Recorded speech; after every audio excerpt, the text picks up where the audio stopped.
rendering, putting it next to that building. Pretty freaking close. Well, I mean, people, it's the spirit of the thing. Well, It's the spirit of the thing, and it's I like, understand. you know, we need to be without. Okay, call this special session to order, council work session, special session, Wednesday, March 11th. The time is 4:14 PM. Looks like we'll go down to council development review group agreements. Thank you, Mr. Mayor, and thank you. You've been doing a fabulous job, and I will send around a couple copies of what I'm calling the Dunkel mantras. I appreciate it. I appreciate that you're using this tool. I think it's great. I think they're important for our service. Do you want to know, many cities have kind of a more formal agreement that they adopt by resolution. Yep. And I'm fine with that. if that's something we'd like to look into, I think that would be a positive thing and a positive step for our community. Yep. Maybe down the road, yes. Yes, and they'll be based very strongly on these, and Yeah, I there are some think- great models out there. Yeah, if there's things you like or don't like, or, it's not all or nothing, you can Yeah. pull apart and take a look at I know there's one about it being a business meeting, but, there's also workshops too, and workshops are usually the opportunity to talk about things more in depth. Yep. In my mind, they're different. They're the time for discussion, and then the meetings are more direct and short. Well, and I think, so where we differ on that is, I think if we don't have the preparedness, we should come in and talk to staff in order to get some of those questions when we know what the agenda is coming up, and if we're uncertain and when we really need to talk about it, that would be the time to actually jot down here, because they are available to us, and ask those questions. If you find that you're not getting, if you find that the answer is a little bit muffled or something, then maybe bring it up to the rest of the council so everybody can hear it. Instead of us all trying to work around. So our meetings will go faster if it gets into a long dialect back and forth. And then, bottom line is we could probably shorten up our meetings quite a bit.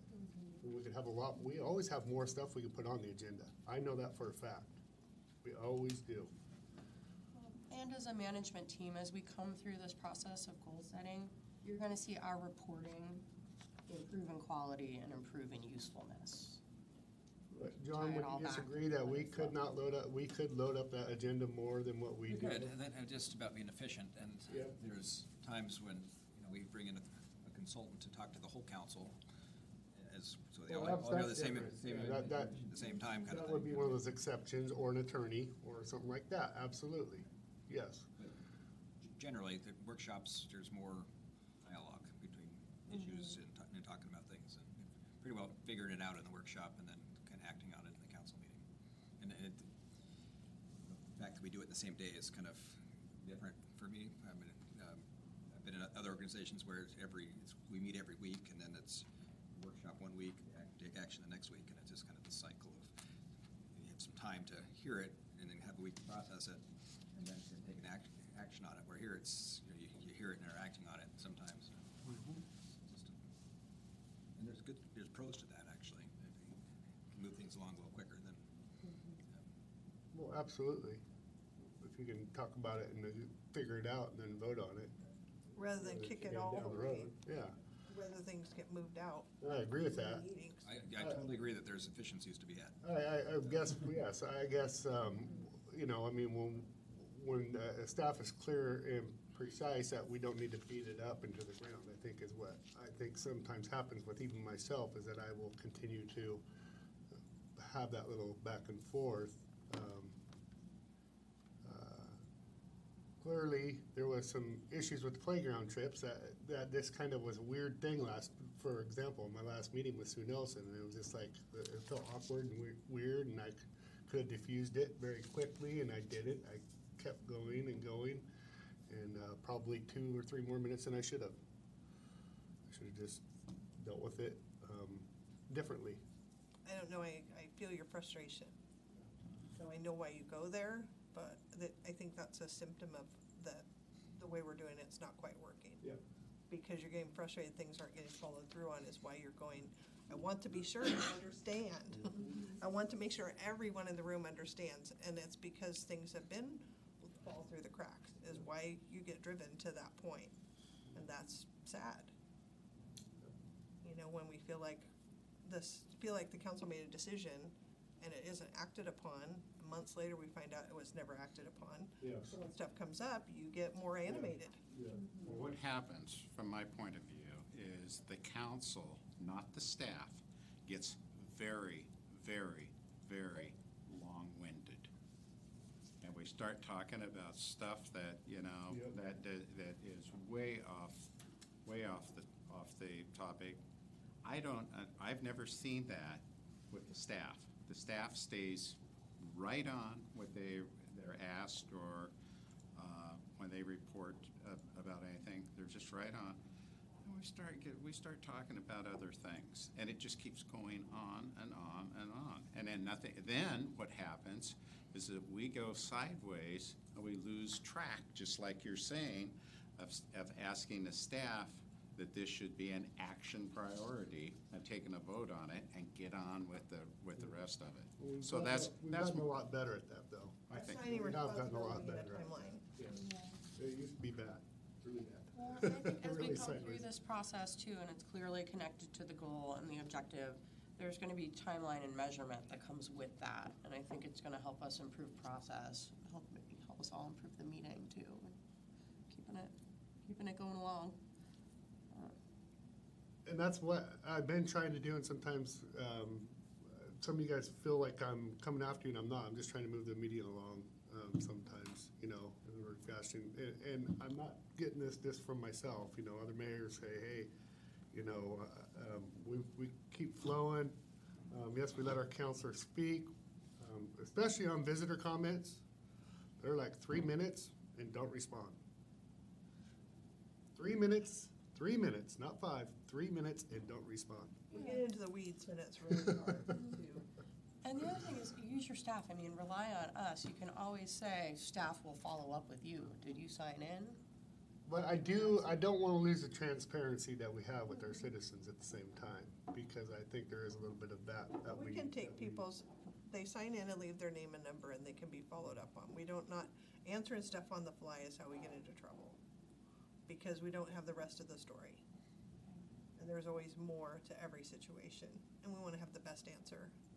Because oftentimes that's how policy gets set. It's like, wait, you did it for this person, so that's now a policy. We want to be consistent. Absolutely. And let's do it. Let's do some process improvement here. So let's go ahead and all just let's each read 3 of these, okay? Just because. Counselors. I can start it off, I guess. Number 1, I am a city councilor and an advocate for quality and effective city services. I will do what I can to promote cost-sensitive and professional services to the city residents and visitors. I will do what I can to promote a safe environment for businesses and families. Number 2, it is my responsibility to contribute to a stabilized environment for the city. I am an opponent of uproar, dissension, and conflict. I believe in cooperation. Number 3, I believe in routine. The greatest gift I can give the city residents is to provide services that are predictable. Every comment I make and every vote I cast will be motivated by a question: what is good for the city residents and visitors? 5, what I want for my own family is what I want for all patrons of the city. 6, I will champion the city. I will compliment and reinforce often. I will suggest and recommend when necessary. I will support the majority position of the council. I may not agree, but once the vote is taken, I'm with the others. I will never come to a council meeting having made a promise to an individual or a group. And at all times I will remember I am a city official whose purpose is to serve and represent others and to act on their behalf. And courtesy is a rule. I will not break the rule. 11, a council meeting is a business meeting. It is not entertainment. It is not social hour. It is not a question of answer session. It is a business meeting. 12, I am busy. Other council members and mayor are busy. City staff and administrator are busy. Everybody is busy. At this meeting, I will do what I have to do. I will do it as fast as possible. I will respect the time of other people. And that's one I think we could work on just a little bit. And that's what we just talked about, I think. So we are aware of it, so we'll try working on it. And we talked about the business meeting, that we'd have to have some of that dialect with when we have people presenting and stuff like that, or questions for an attorney. Yep. And always feel free if there's something, if things start going sideways, be like, hey, I see this needs more discussion. Yep. Let's come back to this in the future. And I'd like to also put a timeout at 3 o'clock. We have a 15-minute break, unless we are real close, and there's gonna be an executive session that we need to go into. I will recess after I read you ORS on that. See if you can get with Kathy and let her know when she makes a schedule of the timing as well, so that she hits it right at 3 o'clock. And I noticed about Stay 3 on o'clock, schedule. we all just kind of start going. Of course. Why don't we just do it, regardless? Yeah. That way it just becomes the Yeah, norm. that's why on the, Right. yep. Yeah. Yeah, there was language in the governing rules, governing rules, I believe, had a time break in there around four something, but it wasn't ever followed. And that was when there was, meeting started at noon, and, there was old enough, but the point being that it used to have some component of that in there. I think one of the things to expedite that is that when we have a report, a quarterly report, or anyone is coming here to report on their group, you can suggest it's 2:30 and you have till 2:45. You have 15 minutes. There's nothing wrong with that. We aren't cutting them short. We aren't doing anything. It's an allocated 15-minute report. How many of those 15-minute reports go 45 minutes? They just do. And so it isn't rude to say, hey, you have 15 minutes, and, then they've been told. So, we don't get up and have to go get a cup of coffee or do this or do that in the middle of their report. They can, it's up to them to I drink a lot craft, of coffee. to craft, exactly, I'm ready for another. Right. craft their report. I'm ready for another cup. Right, well, Mayor, do you want to go back to using the clock that we had? I know we started using it and then for visitor comments because they started getting long. And then we started using the clock, but we never really enforced it, so to speak. I wouldn't mind seeing it if it was a 15-minute presentation on the agenda, that you set it for 15 minutes, so they're sitting here, they can see it. Or, I just think I think that's good. It isn't always us that does it. It's our people who come in and get very long-winded. Yeah, I think it's a good idea. I do. I mean. Try it at the next meeting and see Yep. how it works. That's another point to notice, is that on the agendas, we can put, because a lot of times they get off right at the beginning. You have long visitor comments, and then you have these hard Can't times. catch up. The hard times, you feel like you're catching up all the time. So if we can put just minute markers, like an estimate of 10 minutes for this and 15 minutes for that, and not really have the hard stop. Not the rolling time, but as the allocated time. So then, if somebody goes long minute, if we have 8 customer or visitor comments, it doesn't chop the first presenter in half of their time. They still get their 15 minutes whenever that begins. Yeah, so instead of the time being here, it would just say 15 minutes, 20 minutes. So we know how long their presentation is. If they get done early, then it just starts that much sooner. Right. Yeah, I think it's great. Great. Yep. that is wonderful. I'm grabbing a cup of coffee. Good.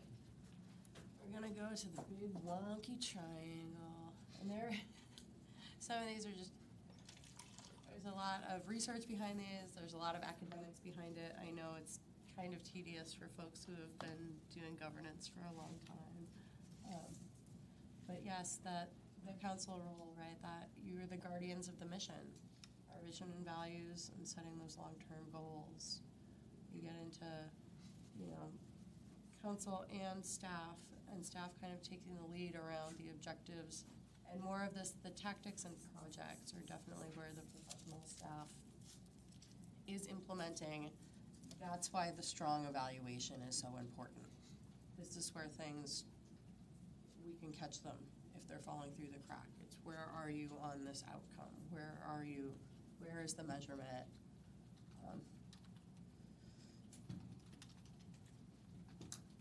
Way to approach You it. know, at the county dinner, Councilor Topaz spoke up that he's not being informed on some things, and what I realized what he was frustrated with was when I first came in, John recommended I do a few things. I said, John, whatever you think is gonna help me out and get me up to speed, sign me up for it. And I went to a lot of different things in that first year. And I guess that's what I could, I didn't want to speak up in front of the county dinner, and I wish he was here because, but I just want I to had a bring it up because it's on conversation my at the mind. end. Because it's on my mind, is that's what is necessary in order to understand that government's different than private. It just is. And, you know, him feeling that way kind of concerned me, but I understood that probably what's happening is that he's maybe not getting a lot of those things that he could, I mean, so I don't know. There was multiple outreach attempts to. Was there? Yes. Okay. And he did go to some trainings, but you know, I think the tours offered of all the public facilities through Public Works and things of that nature.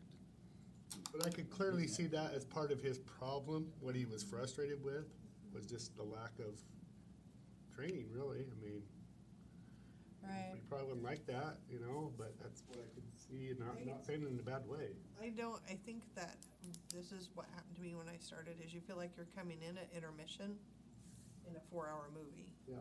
And I think there's a lot of things that are moving parts, and there's no update of where we are on every single thing on that list. And I think going through this goal things, and that's why I stressed to him, he sat with me at the county dinner, and I said, there are no secret meetings, there's no secret agenda, it's just there's a lot of moving parts. You're not missing anything.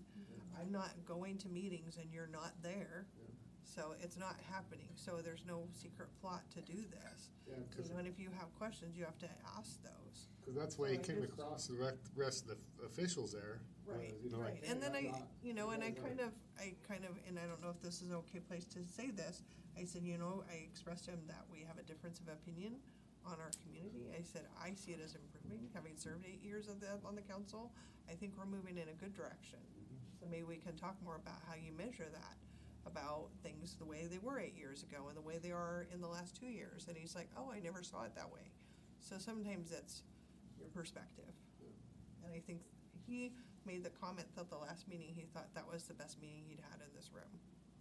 The last goal setting meeting that we had, and he said, I think that we're on a good place, so that's his feedback. No, we're really, that was just the start. Now we're getting into the meat and potatoes and he's not here. It's frustrating. Right, but I mean, it's, at least it's a No. positive. He hasn't reached out to us either, you know, like, I mean, it was kind of that way when I joined the council. It's hard when you're There was new. really not a tutor of the group that reach out to and whatnot. Of course, everything was a lot slower back then, but still took a lot longer to get in, you know, just like, you know, Yes. even yourself, you know, how many talks did we have the first 6 months or year, you know, whatnot.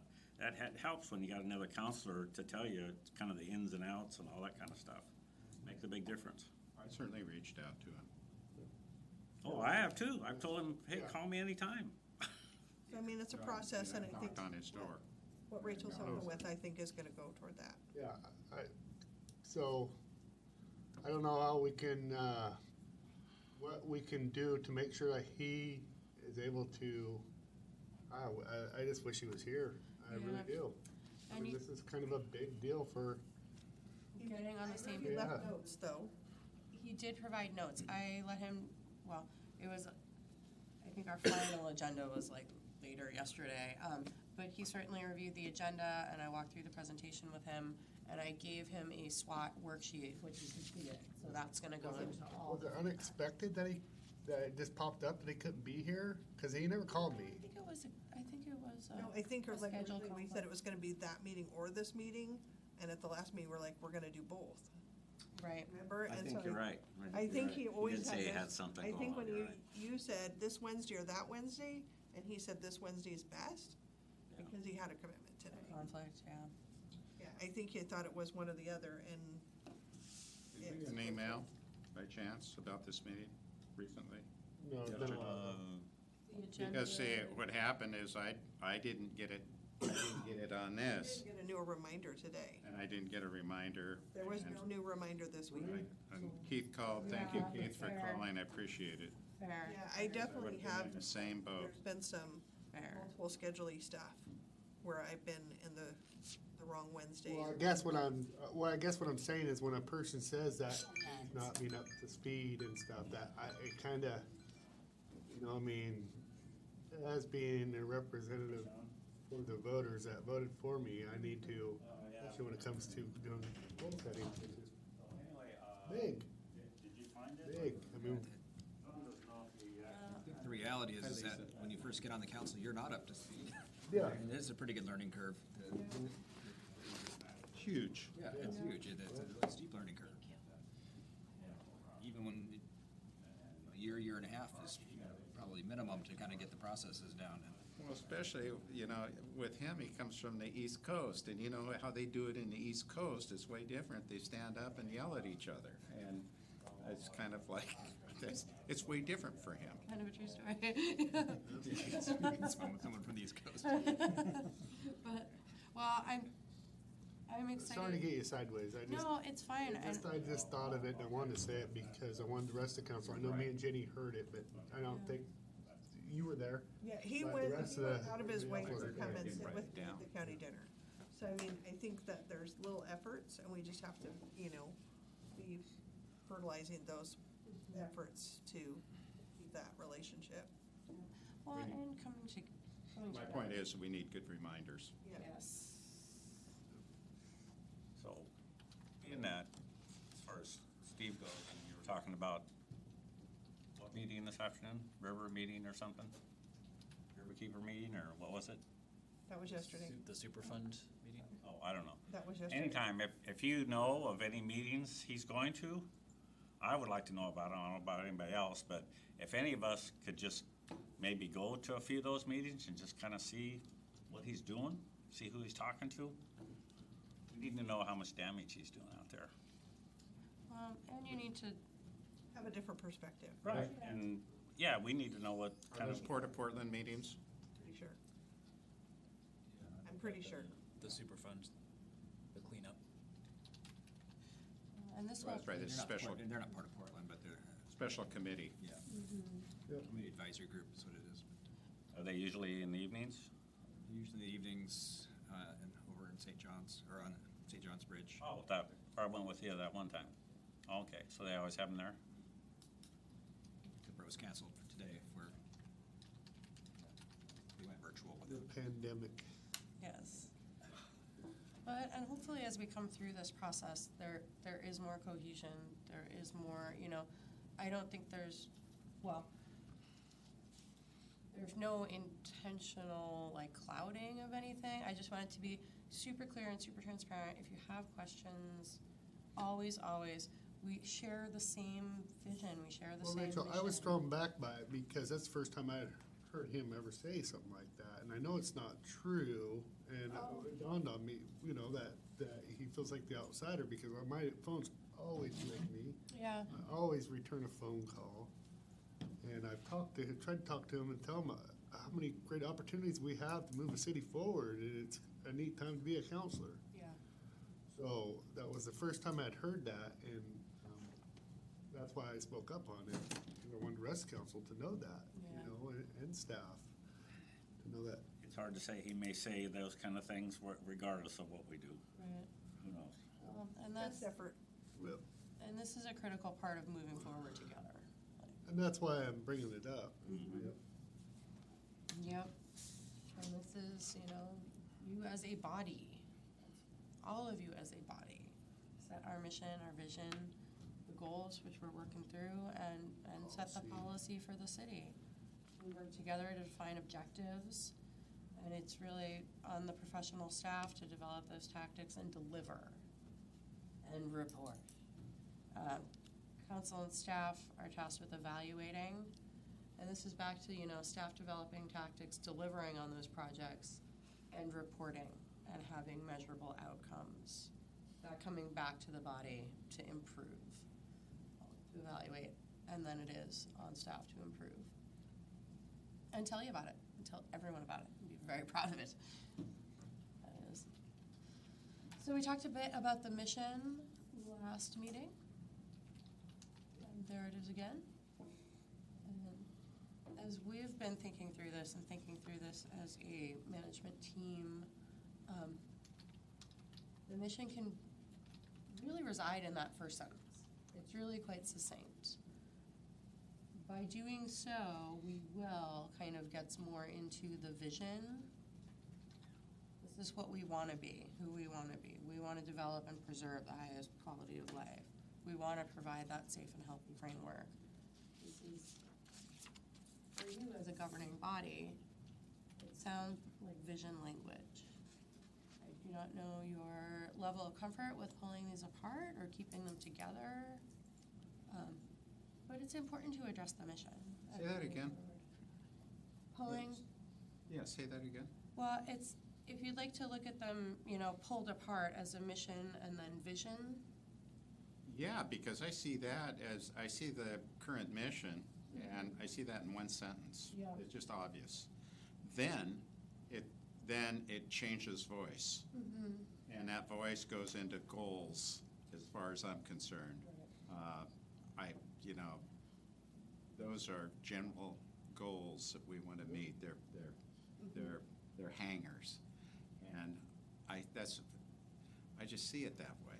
So I like the one sentence as a mission. It's very simple. It's right there. You're seeing corporations now reducing their missions, I think, to the one sentence and maybe two sentences at the most. And I like what's there. I think it's well done, but I do think that by doing so, if we could define that as goals or as tasks or whatever.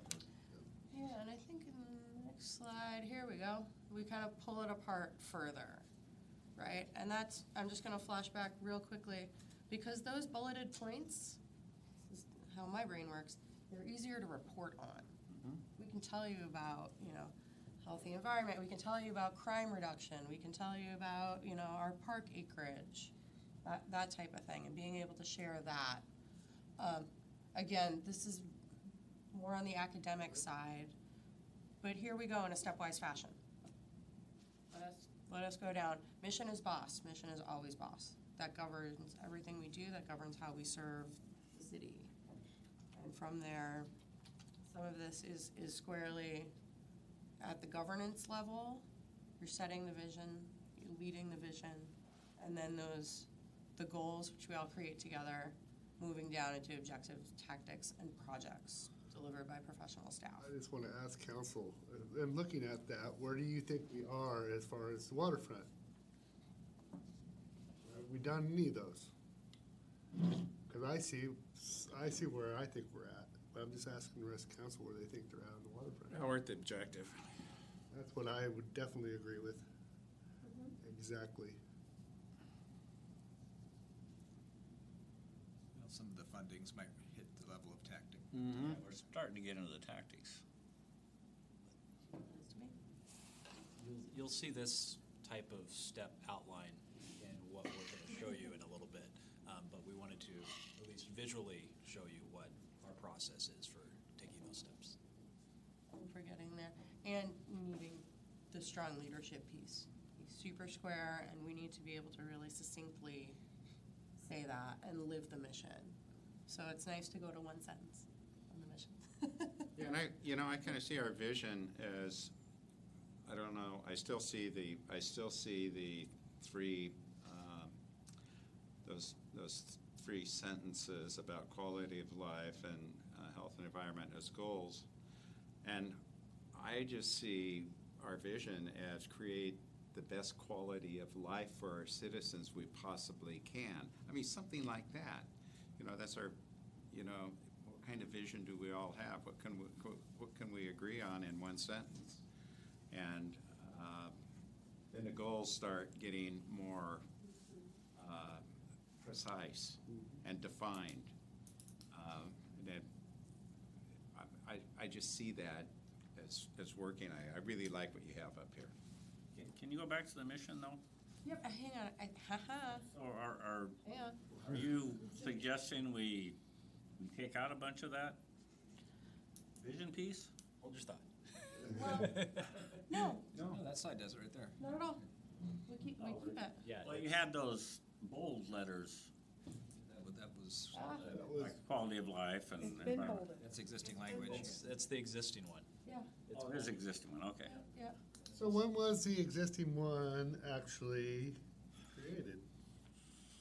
Before I was elected, I don't know, 15 years ago? It's probably. good, don't get me wrong, it's good, but It's a big task to go through. I mean, it's another few meetings about vision and mission and everything. Yeah, I Tried to use don't think we what want we to take had on that. because It's It too is a much good time. baseline for what you have. Yeah. And That so, for a year. with the timeline that we're on, we thought it was best to stay with what we have, but just kind of reorganize it a little bit. Exactly. So, well, looking at it, you point out the highlights, which we understand those and whatnot, but I started looking at it deeper, going, who's this going to? And it's going to the citizens. This is about describing what we do, because citizens don't know anything about what we do. So this kind of explains that in some ways, that, hey, it's our residents, or it talks about the city in a whole versus, like, if you're especially in grade school or something and you come and read it, oh, you can understand that, But if you start taking a lot of the residents and businesses and that out of it, then it becomes less understandable. Well, and I It's believe just comment I just noticed, so. if we were to go and wrestle up 3 people out on the plaza right now, they could understand this, and they could say, yeah, that's what I want my city Yeah. to be. And that's really, broadly accessible is an important part. And I think maybe that's why ours, like our government needs to be a little bit bigger than maybe a business's, because a business, they're going after a desired group and they market for that anyway, so they don't care about if their business does anything. So, the Dutch, they live by a creed. Can you recite it? Yep.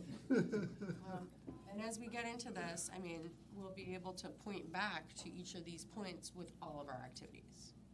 I think about my work every day. The tasks I do every day relate directly to a goal and back to the mission. And that's the thing. Like, as we're doing it, it's all about getting back there. And we spin. The evaluation point is my favorite, clearly. But this is how we're all a part of it and how it does feed back. It's important that our tactics and our projects, whatever their outcome, that can feed back into the goal.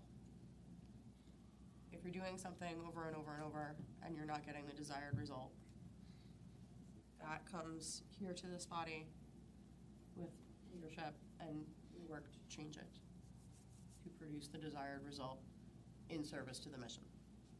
Does that make sense? Well, kind of, with the exception that that's going clockwork, this way. It's linear, and I don't appreciate linear kinds of things. I see matrices like that can move in terms of maybe triangles and whatever, and they can overlap. So one of the goals that you're on, if you move it down to tactic, then, it has more flexibility. I like this. I'm liking what you're doing. I think I see. But in education, I think we have these matrices that you can, some of them are handheld, some of them are on paper, but the ones that are handheld that you can move around, you can understand where your brain is at when you're attacking. Is it the objective, or are we on the mission, or where are we on this? And those matrices work extremely well. I bring one in and show you what we do in the in teaching skiing, because that has a ton of matrices in it. And as we are certifying an instructor or whatever, we use those matrices so that we're on the same plane as a candidate, so that they can understand we're coming from, and they can see where they're at. It's a good tool. But I'm glad you're doing this. This is great. It's a great point, though. I mean, there are so many different models to get Exactly. to that great place. You know, we've now been through a triangle, a kind of like the nesting doll, and here's a circle. There are lots of ways to deliver, right? Mhm. The point is to deliver on the mission. And so here's our next step. Here are the 5 main goals that you have set. And with that, I believe we're going to have dinner and chat a little bit about independence. After dinner, we're gonna have a 10-minute break. Whenever we clean up, Yep. we'll have a little break, and then we'll come back, we'll do the SWOT, and we'll talk about the priorities. We're gonna identify those top priorities and start building that into everything we do. Sounds good. Questions? Yeah? Good. Pizza? So, It's a working Mississippi. dinner. I keep it all going. It is Yes. a working dinner. Yeah, please be aware that we're on the record. Millions of people watching at home. Yes, thank you, millions at home. Chew with your mouth closed. So Rachel, I'll bring you one of those matrices that Do it. we're using now. Thank you. That came from national education groups, and then it's spilled over into our national and international ski instructors utilize it. That's It's- Well, there's amazing academia in academia, right? The education field, there's been so much. It's so insane, you know? Boy, Molly's really. It is, because there's a myriad of topics, and you can get off on one so easy, and these things keep you from going sideways. Yeah. Oh, dorky like that. Look at this piece. I just gotta show you guys, I'm not being a pig. This is actually Somebody's one, one and it's mine. this is one piece, okay? This is- If it's all I think our- it's one piece. Yeah, I saw you when you're trying. Experiment. And hang on a Did you see second. that? That's, Maslow's hierarchy of needs. That's right.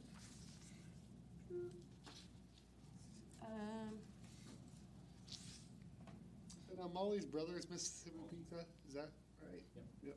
Walsh's hierarchy of getting things done. Yeah, there you go. Look at, that is one slice. Just so everybody knows. Mighty fine. Yeah. Mighty fine. Oh, boy.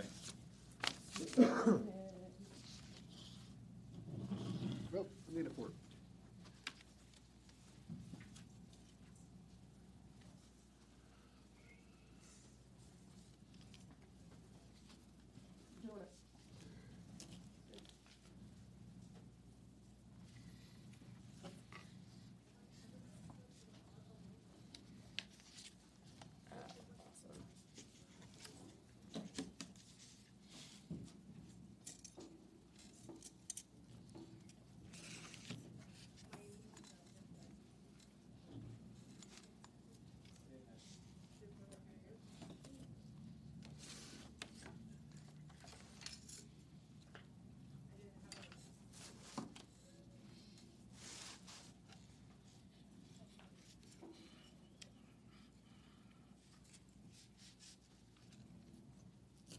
Such a big fan of Molly.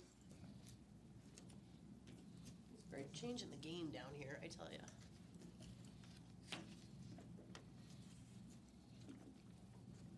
She was able to hire a second person. That's wonderful. It's wonderful to hear. And she's really expanding the little seating area. And all that. It's great. It's really well.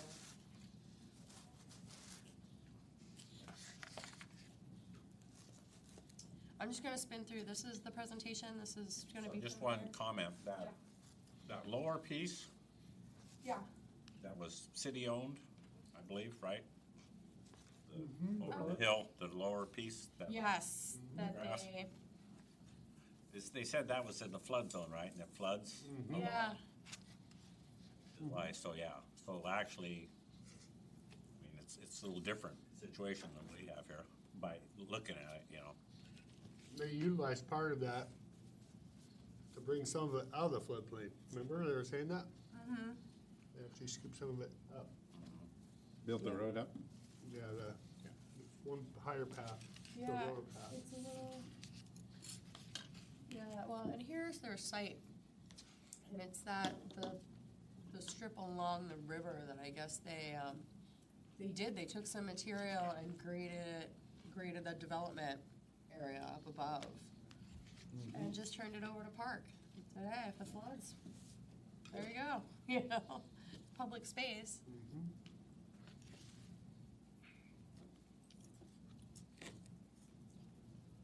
It'd be all different if we went ahead and had developed Thad's Lake on Milton Creek, full of bass and fish. Have you heard that? That's, yeah, he wants to dam up Milton Creek and do a spillway on it. Hey, he's thinking outside the box anyway. At what point? We're at? In the park? Yeah, down by the bridge.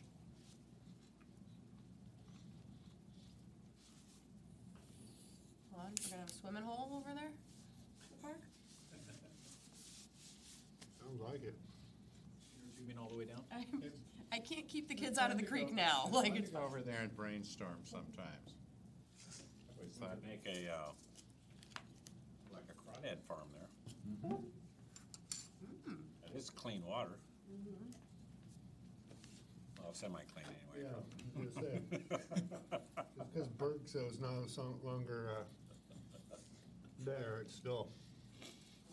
and there are tons of crawdads in there now, like, there are. Way cleaner than the river anyway. I thought somebody told me when I first went, oh, there's crawdads in that slough. I go, and they're gonna stay there too. exactly. Exactly. It's my fear of this coronavirus is that I'm atypical because I swim in the Columbia River. I could be carrying it, but I ain't gonna feel nothing. And that's the dangerous part about it. Is you know, is actually, it's not really, majority of people are gonna have mild symptoms or nothing, but still be carrying it. It's the elderly that, and the So the spread. virus is in the river? No, no, I said that was, my immune system was built up Oh, from swimming in that river. oh, there's no doubt about it. Well, I mean, I believe that's one of the reasons I'm here, because I have a great immune system, but it's definitely not as good as it used to be. No. Let's make that clear. If anybody is watching, no, no. We're not advocating people to go swimming in the river Yeah. to build up their Not immunity. now, especially, yeah. Maybe we court someone Maybe we else. should get back to independence. Yeah. Medicinal springs or something out there. Maybe we should get back to the independence talk here. Well, back in the old days, what came down the Willamette that you swam in was pretty bad. Yeah, if it rains really hard, you still say don't swim in the Willamette for a couple of days. Mhm.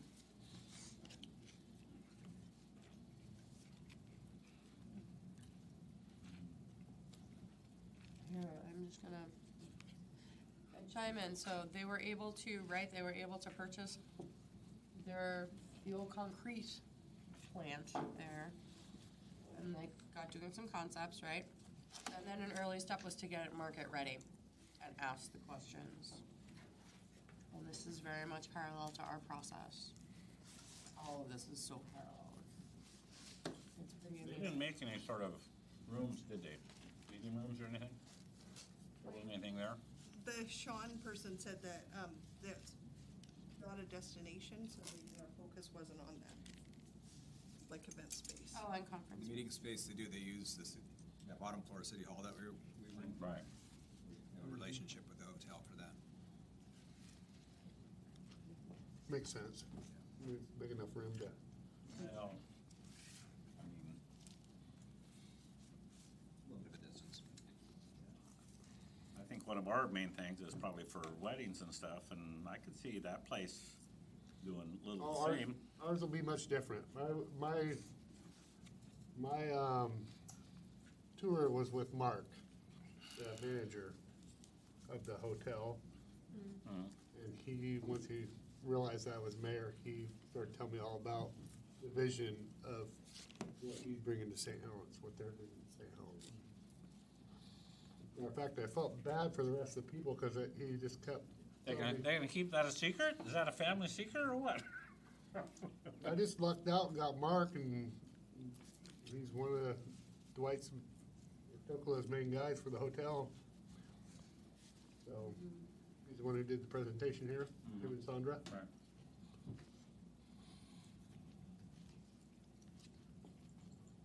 Very awesome.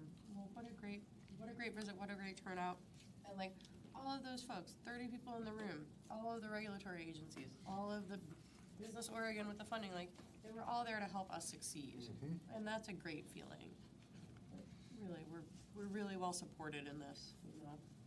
Sometimes it feels like we're out here alone, but Well, I was amazed at how much staffing they have behind us. They have a downtown manager, I noticed they that. have a, I was gonna comment on that. yeah, they have that, Sean, the financial, the economical director. They brought in a special person with economics to explain return on investments and keep it moderate. So it wasn't even Sean that did it, it was a special person.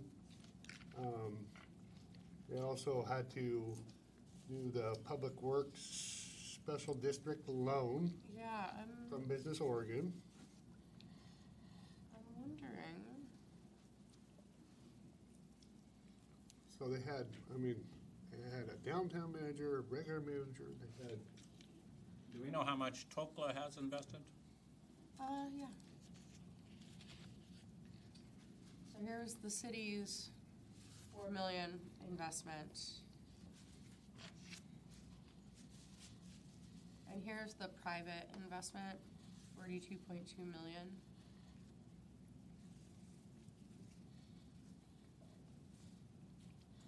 which is all the buildings there, Exactly what he, and the hotel. that's exactly what he suggested in his presentation here. For 2 buildings, or, well, Yeah. yes, So no for the whole thing.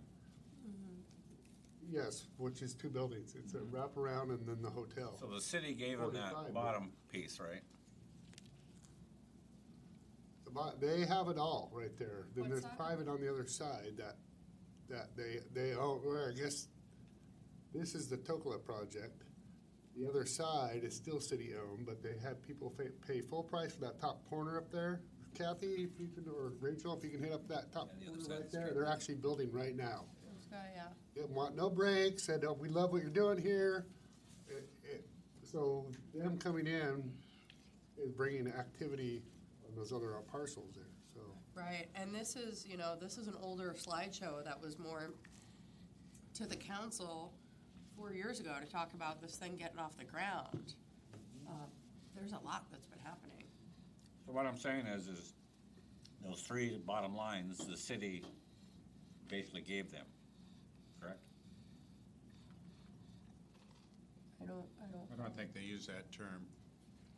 Hang on, let me see. Oh, hang on. Here, this one shows it. So out here in the green, right? That's the public part. That's the cities. That's the park. Here were the 4 parcels, the 4 incentivized parcels in the red, and then the blue were lots 5 through 9, which have not been incentivized. They're not the subject of that $4 million from the city. Yeah, I don't That was know, my Pete, understanding, I didn't, catch that either. I didn't hear that there was any purchase I didn't price hear it, but other than the building. go down again. Right there, that 2.8 million in SDC permit fee cost, I'm assuming the city This is didn't what- charge them. Yeah, that's what the city came with. And what's the 3/4 million? That, you can't proceed, you can't go over that, that's the bully. I know, but that says partnership there, so No, why- they were why'd at- they put it up there? They were at 620, they were at 620,000. Because see, the write-down of, they discounted the land, 162,000. So that 750 looks like a city give also. That was part of their loan from the Business Oregon and them doing their work. Yes. and they couldn't, it was 620,000, because there was that bully issue, and they actually were able to meet with, who did they meet with? They said they met with, One of the decision makers there. yeah. And they came to the conclusion that they were, if it had been closed, 7:30. So the city spent that money on the project, so, and that's basically the city, They that's spent part of it the project. to get the parcel market ready Yeah. Yep, and shovel ready. Right. yep. And it didn't matter Right. who the private was at that point. It was about getting it. And I remember Sean Irvine saying that, like, we developed it like a business park, where here goes the infrastructure, and then the folks, the privates.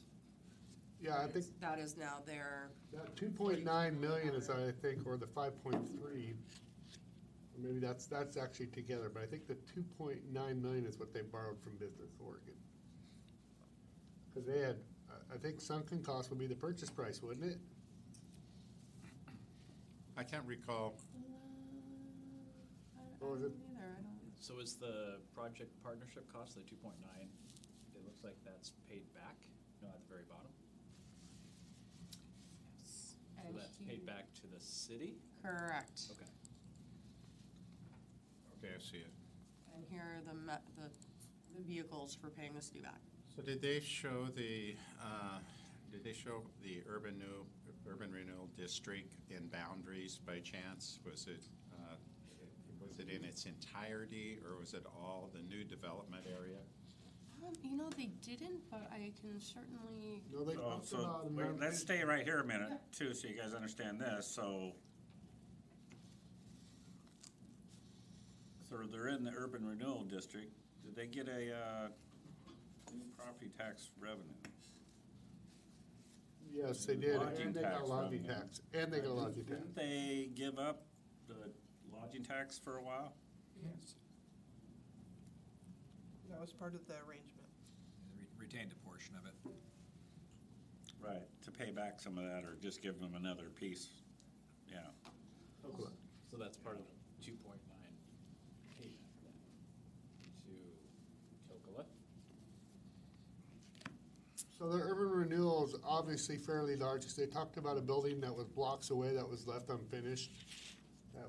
They had to make sure that this project was done and done right because of this other building that was in the urban renewal. Right. There in Independence, remember? okay.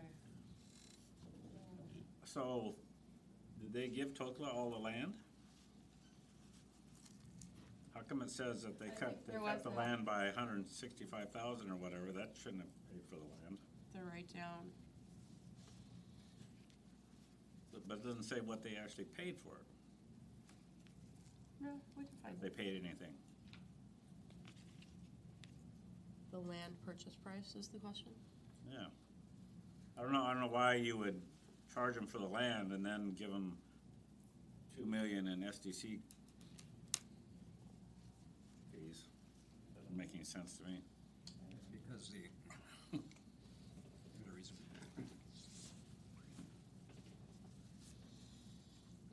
Swallow.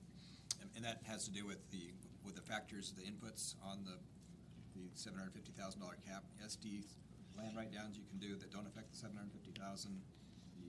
The SDCs are also something you can write down. It doesn't affect that cap. So. Well, Okay. the city also wanted the hotel first, remember? And they were willing to give Right. the developer a little more Right. in order to get the hotel first. Because the developer Right. wanted to do it the other way around. Right. Like they're proposing to do here. Would be the building first, then the hotel. So, oh, I see.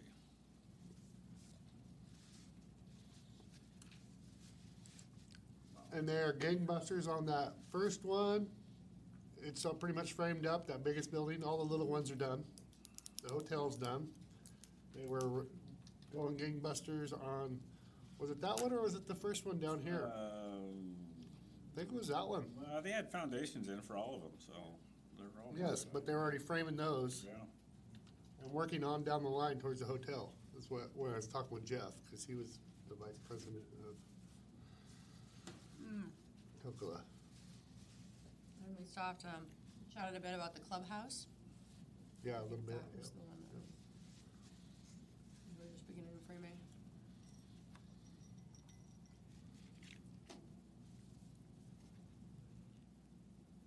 Yeah, I've also, so there are a couple of slides Just that so- you talked through that are not included here, and one was that one on, How many apartments they got there? uh, I think each building was 60-some units, about 60 units. Except for those two stories, they're kind of different. They're parking up front and they're, those were just little, pretty little, Townhouses. yeah.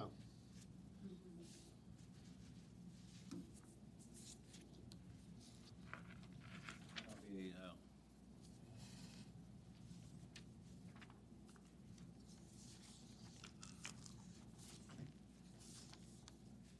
yeah, and that's one of the. They surely didn't give them the land for the apartments, did they? You don't think so? It was worth big bucks. Well, it's probably a storefront on the bottom, apartments on top. We have the EDA for that project. Kind of pull it out, the development disposition agreement. Which talks about all. Fill that out, all yeah. those things, right. It may be that they were done differently for the hotel than the rest of the project, but maybe not. I don't recall. Well, you'd think so, because, yeah, I can understand the motel, because it's not, no guarantee on it, but those apartments, that's all good money. And the hotel was really desired by the community. Yeah. So that's an easy sell, and the return on the investment is where you actually sell the project on this. Yeah, that analysis was really critical. Yes, that was key. Oh, I mean, yeah, we're in way better because, you know, once this all goes in, everything's gonna start, but they're limited to what else can come in, but we've got a whole big chunk of property out there. I mean, I really, it would, I think, until we have even a ballpark idea on return on investment, we can't put a price tag on the property. Everybody can have their own vision and say whatever and have it, but until we see that number, which numbers don't lie, especially if they're reserved, like what they did in Independence. Got them really reserved, they didn't expand the jobs. They say it was gonna be 100 jobs or 50 jobs, they said 30. Yeah. They were predicting 75% or something like that on the hotel. And they went Actual 60. realistic Yeah. expectations as opposed to Yeah. inflated. Yep. Yeah, and they were really conservative. Mhm. Far out. And then they went out into the community because they knew they had to be conservative. Right. And they started showing that return on investment. And people can't lie when it's real conservative. They can't argue with it. It's like, okay, yeah. Right, and it was measuring, right, the impact of the city steps to get it market ready, and then to run the infrastructure and have it shovel ready, and the development. I can tell you this right, guys, right now. Me and Jeff broke off on walking over there. I was walking with John and, I always forget her name and I'm gonna get it, Melanie Olson, yeah. Melanie. And, we started talking when we were approaching the hotel and we were talking about our project down here and how he would really love to have been down here already. And after going through this presentation, so I said, so basically if we get you water and sewer, he goes, I'll be there tomorrow. Giddy up. It's exactly what he said. You give me water and sewer, you know, power, I'll be there tomorrow. They really like the Might be able to project. scrape up enough holes over at the mill to stretch it out there. Not keep walking over. Put a couple We're hoses gonna together. talk about that down the road. And thinking about that, thinking about the partnership, one of the slides that's not included, but I included in the packet, and also in the notes for those 7 keys to public-private partnership, right? Talking about a public sector champion, a favorable statutory environment and having those relationships. Public sector's organized structure. That's why we're here. That's why we're gonna do a really robust job with strong goals and strong internal structure. The detailed contract and business plan, clearly defined revenue stream, stakeholder support, and then picking that partner carefully. So, and we're gonna take a break here. I found the long version of what he was referring to that I've included in the packet, and I'm happy to run hard copies if you want it. When we think about that, the private partner piece of it. So. What's happening? Okay, do we want to take a break? Do we want to just leave it running, Kathy, and take our break? Yep. Yeah. Okay, we need to. let's do it. All right, we're gonna come back and we're gonna SWAT it. Yeah, sounds great. What time, 5:30? How many minutes? Yeah, let's do 5:30. 5:30. That's good time. Few minutes. Cool.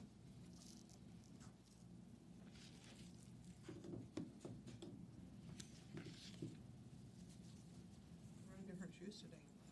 I'm actually wearing shoes today. You notice they're tennis shoes though, not my dress shoes. I said you're wearing Because different shoes today. they still stunk by the time I got home. What were you doing? You stood Last night next to my before the car. planning commission, I was out in the plaza and I stepped in dog crap. Oh. And my treads on the bottom of my shoes Are very deep. are very deep. No. And so I couldn't, I was You're out there upstairs with in a the stick. sink Oh, trying, no. and the only thing I had was a pen. Oh, So I'm trying to like gross, scrape gross, the dog gross. crap out. Gross, gross, gross. And then as I'm doing that, This is on the I record. knock the pen cap down into the sink. No hole, so it just goes right down. Roger fixed it, but got it out. It's gone. With the P-trap. Yeah, with the trap And the underneath food. and everything, so we had to take it apart and get it fixed. But my shoes heavens. still stunk like dog crap. And so I came down to the meeting, the planning commission meeting last night, and did my presentation in my socks. Oh, did you? Before you naked and humble. Like, Shoes and or then. smelling like poo, you know? Well, you know, Let's just be right there with that. trying to be courteous and nice as I'm, you know, on hot coals already with the planning commission. That was a cake meeting. Is this why you keep slippers in your office in the future, maybe? Are we being recorded right now? We are. Yes. You want to go talk it? No, I'll tell you a story later.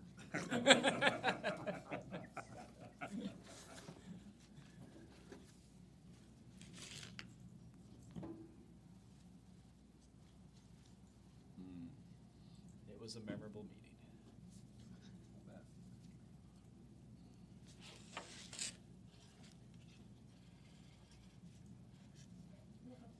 And Christina, like, trying her best in learning. I was like, sweet, and was like, oh, watch that. Do you know the minute? And she was like, so there's audio.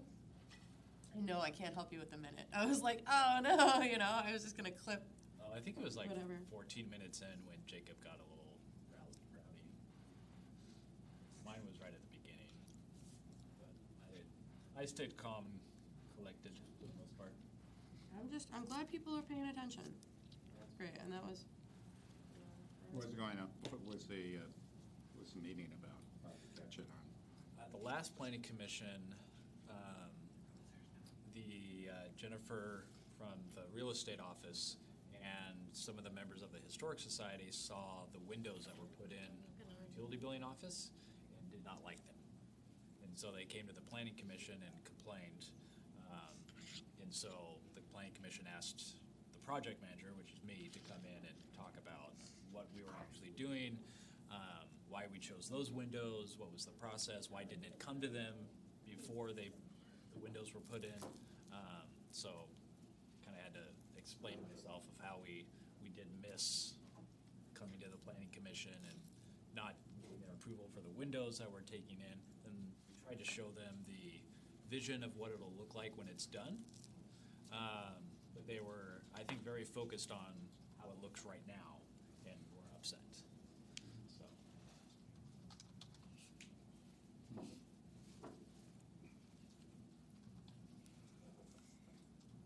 More to come, for sure.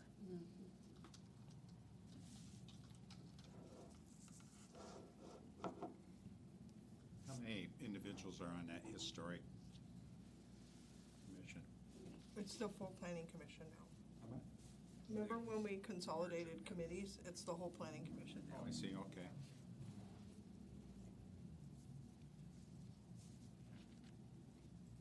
There was some discussion. Part of the discussion too is, I think there's members on the planning commission and in the public that have a legitimate argument of that being a historic building.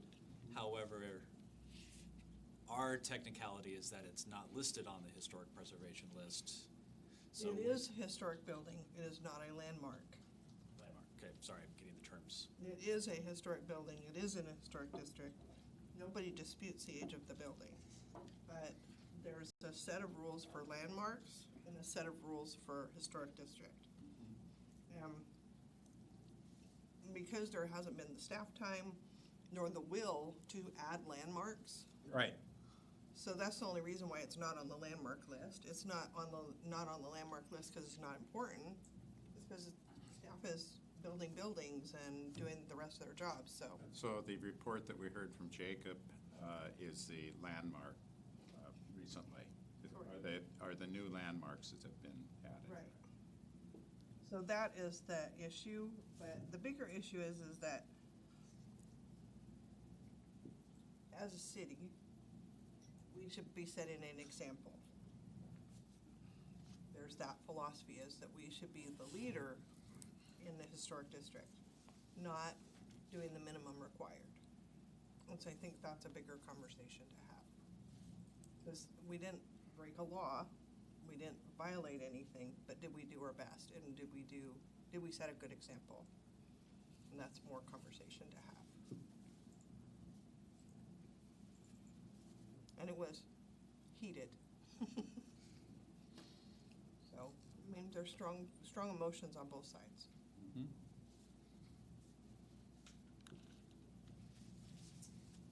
All the things we got going on, and we're arguing over windows. That's really interesting because the First Street building that I did down there was an issue with the basement. It went from a sliding door that I thought would be very effective if the basement area goes commercial. It's just more secure. And it got changed to French doors, pane French doors. Age appropriate. Yeah, which is all right, but they're so easy to break into. And Right, and there was testimony that they're not cheap windows, they're not poor quality windows, but are the best windows for the application. And that was all in the testimony last Exactly. week. Do you know if the windows over there are single pane? I can answer that question. That was one thing Roger was over this morning, and we were looking at both of the buildings, and we couldn't tell if she had single pane versus these are double pane. Given the conversation last night, I think that any conversation like that needs to involve Jacob. Oh, Jacob was there. Yeah, I mean, not me, and not out of Yeah. the prospect of the meeting. So what's the rule there? All buildings have single pane in them. Can you put double pane?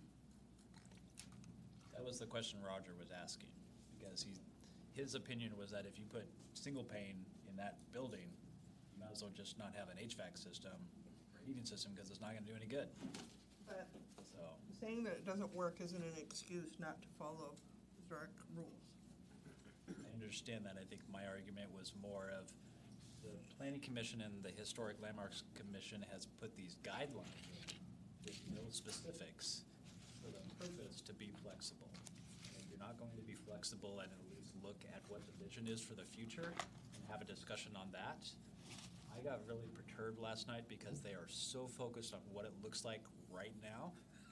And even though I gave them a picture and tried to explain what the vision was, they were still so pinpoint focused on white windows right now. And when I take a picture of what was presented to them and I put it next to that, they're almost identical. So it's frustrating for me, even as a project manager or even a customer coming in and trying, if I had ownership of that building, and that's what I was trying to do, that's what I could afford for windows, it felt like them punishing me because she did such an awesome job and spent I don't think more that's- money. I don't think that's the issue. That wasn't the My issue. perception, that was the issue, was that it didn't look like that building. Here, the main issue is it's done. Get over it. Reprimand us, tell us to do it better next time, move on. The discussion was to tear out the windows Right. and redo them. We have never made anybody tear down anything, as long as I've been on the council. And there's been a lot of things that aren't up to code and in the wrong place.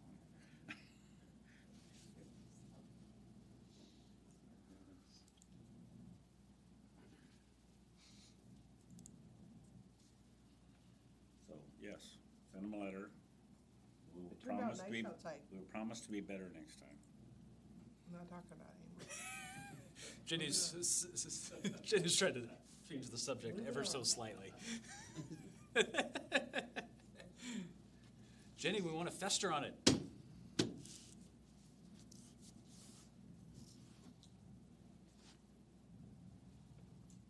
The next time Roger asks, you want me to paint these before I put them up? The answer is gonna be, Yes. Well, anybody that does work on a 100-year-old building, No. ought to pay attention. But also, I don't think that the windows should stay in. I think the windows Okay. need to be what they were. And if that's not what's decided, that's not what's decided, but we're not a deciding body here, that's not what this purpose of this meeting is for. correct, so So that's why I don't wanna debate it. I was gonna bring up a totally different, connected but different subject. Was that when talking with Heidi, because when I put the building permit, I didn't put that we were replacing the windows because it didn't happen until mid when we were doing HVAC and whatever the reason for. But, you know, was talking to me about today about a lot of city projects that do actually not follow the rules of getting a permit first and going through the process and having the inspectors come out. And she says she has to play follow-up with it's public works, it's parks, it's rec, it's But this everybody, project. and everybody should be everything. held to So- the same rules.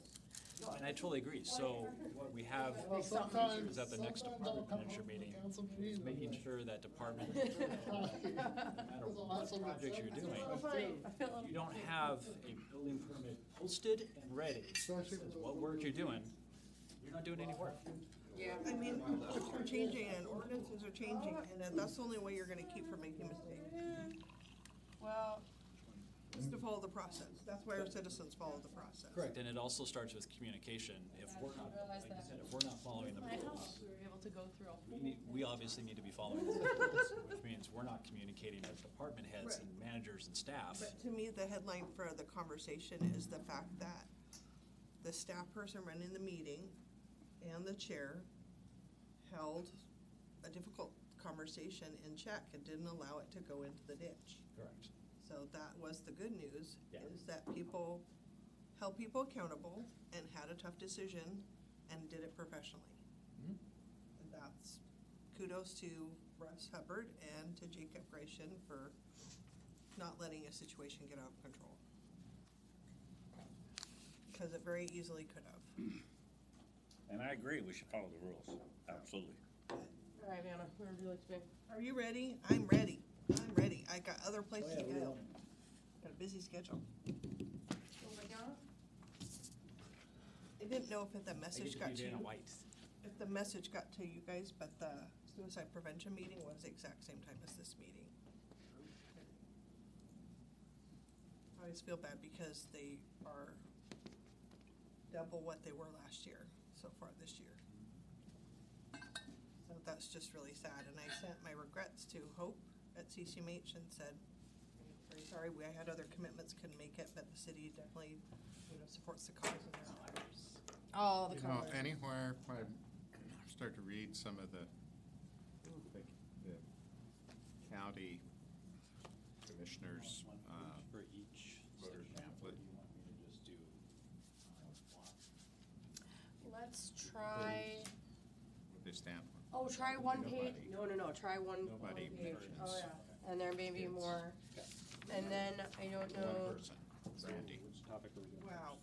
strengths. Yeah, I had a Was that at a- conversation with her, and that's, I was out there talking to her in the plaza, and that's why Matt came over to say hi. He said, oh, I'll be at the meeting Would tonight. you mind chiming in and throwing in the Topaz I thought, I had a contributions? good conversation with her, and that's her priority.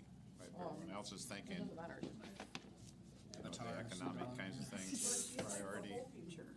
Hey, you're The missing a whole piece. future includes everything, Is that what's going on? That little- just jobs. The important piece that holds it on Yeah, there? that holds up the. Here, as we're coming back to order right now? I think she has a I great think vision. it might be. Super great gal. I met her, they, started a year ago, January, that circle group of ladies meeting, just talking about local Come on, issues, just problem solving. Yeah. And I met You're her almost in there. that group. She's a super nice gal. Her work with the veterans is to be commended. All right. The exercise you've all been waiting for. Is this where I move to the other side of the table? You can.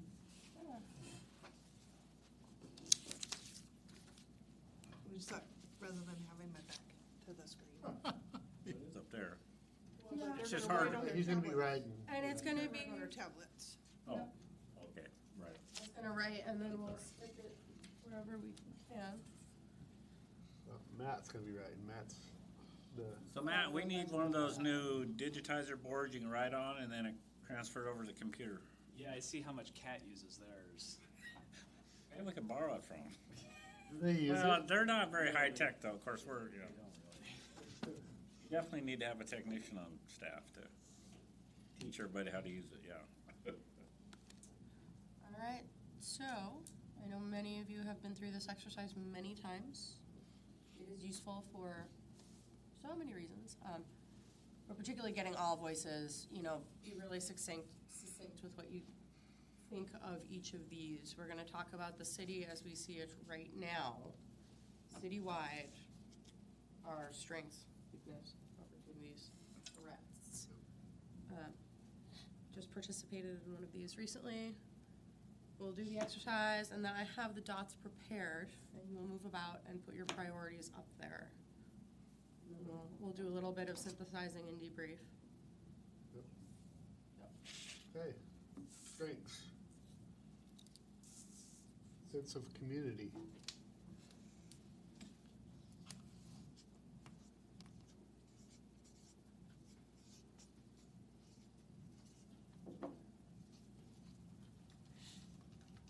Oh, and a quick note on program, John's gonna help out, Counselor Topaz submitted some in writing Oh, to me, good. so we're gonna put some of those up there too. Avatar, some of his, Jump on in there, folks. All the property we own.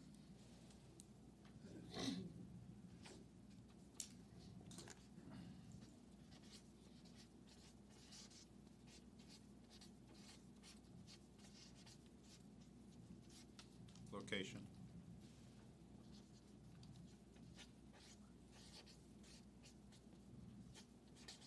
River.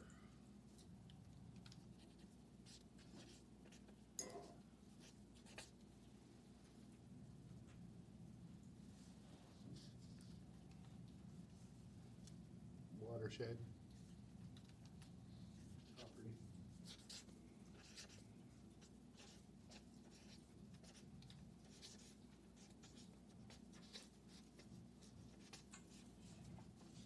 Room to grow.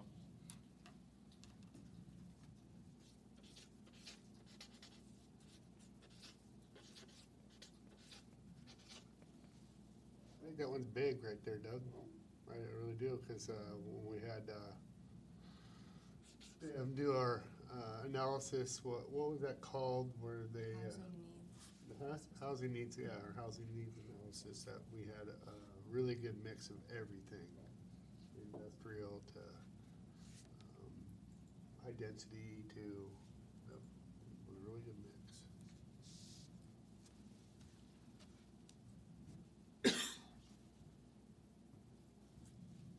Counselor Topaz has deep waterfront property as a strength. We've already got the river. Is that?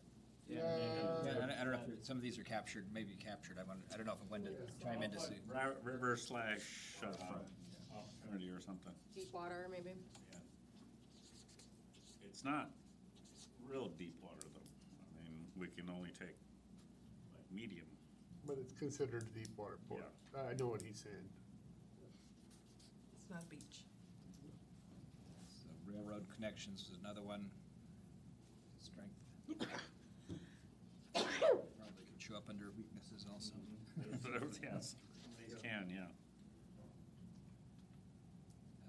Closeness to Portland, so I think that's captured under location, I believe. Yes, it Is is. that the- Yep. okay. Past history of industrial workers. Workforce, maybe, or? Like, just history?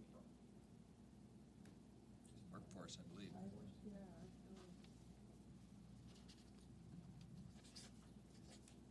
Or industrial workforce?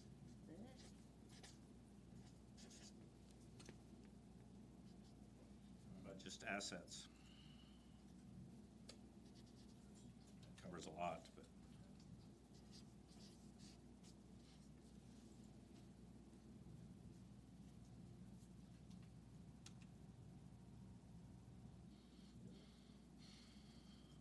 So here's could be captured in a few places here. Very good river conditions for family entertainment. So it's kind of the river, it's livability, it's Recreation, Recreation. opportunities.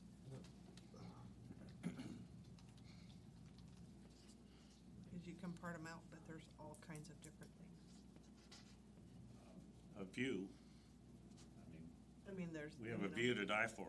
A lot of cities don't have that. Location.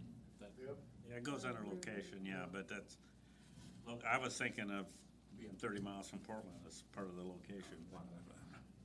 I like our ability to partner.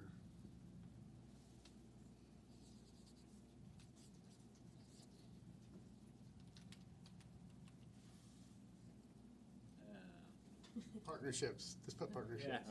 Yeah, okay. You hired me for numbers. Ships.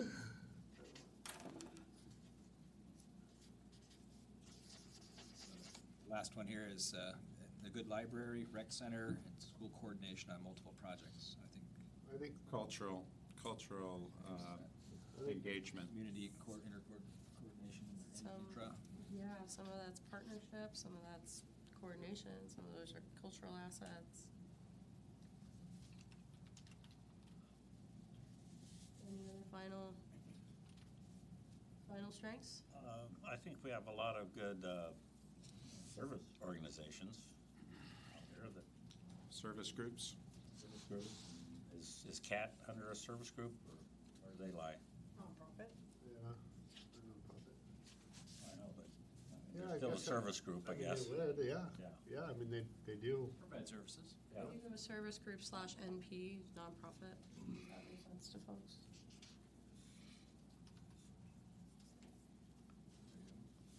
Do a few. Yeah. Yeah, the physical infrastructure as far as water and sewer capacity, electric, ability to serve Big business to, business to small business to subdivisions to.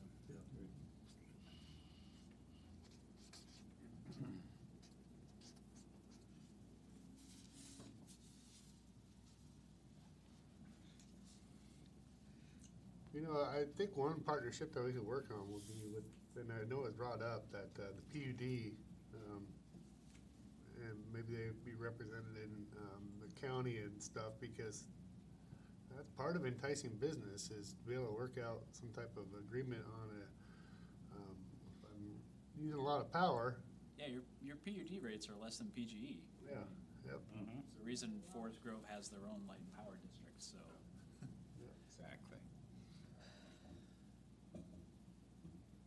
Does that fall under utility capacity, or you want that I'm separate? just surprised that we don't get updates, like, you know, I mean, I know Jake Carter's our rep for PUD on the board, but I'm just surprised we don't ever get updates or anything like that from, you know, we have been out there not because we wanted to, but, Well, but there's also an opportunity for strengthening that relationship after what happened. yeah. So they may not know that we would like them to come give a presentation, so maybe it's a matter of just asking. That's a good list. Yeah, maybe it's under partnerships, but there's a lot of people at the state, county, regional levels that want St. Helens to succeed. So they've been reached out with both hands to help us, and it seems like it's partnerships, but it's something more than that. There's a spirit of desire to. Well, I mean, you can put Betsy up there, too. Betsy occasionally shows up on this political leadership. Yeah. Or, statewide support, maybe, or, I don't know how you can put Betsy up there, man, she's thing, it's Political thing. support. Political support, Yeah. and agency support, can we do a slash, Yes, I think slash. political slash agency? All those folks, they're for our benefit, for our success. And some of that's our own doing, is trying to reach out to try to establish and nurture those relationships to along.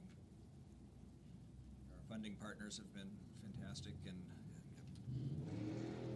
grants and programs and things that we've done here, supporting rec to waterfront to brownfields to. One of our strength is we have somewhat control of what's gonna happen, because that's why we bought the property, was to have control of what happens over there, so that's a strength versus what happens, Yeah, you control the destiny of what properties you have. Right.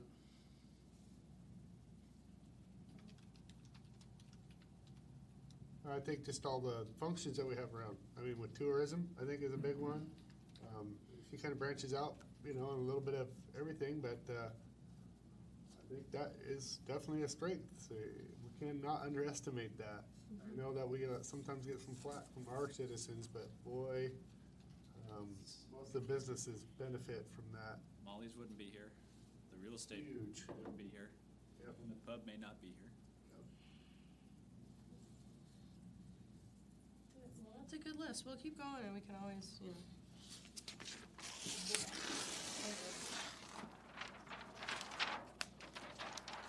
weaknesses.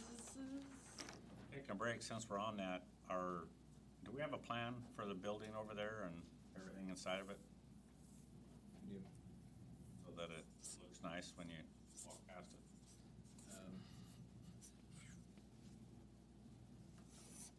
We do have a plan, we're working on it. It may have some of the windows here while it's getting set up. Right. Let's just maybe put a curtain and then put some demonstration up, but then put a curtain behind it or something, just so it looks nice instead of, Instructions, yeah. storage building. Wrote a book regarding tipping points, and part of it was, I think Giuliani authored quite a bit of it, if not the entire book. I can't, but I just remember reading a couple chapters, and one was how he cleaned up Manhattan. And there was no such thing as a broken window, because one broken window would lead to just a rundown kind of attitude. So he legislated a thing that within 48 hours, a broken window in Manhattan would get repaired.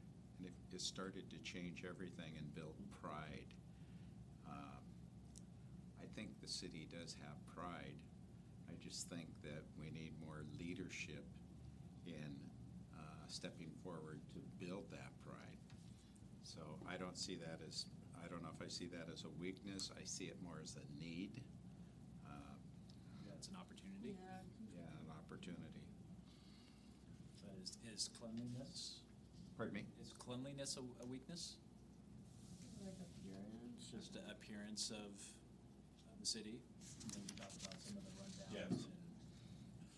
And, I can I can see that argument sometimes when you're driving through and down to the waterfront that is so beautiful, you gotta get down here.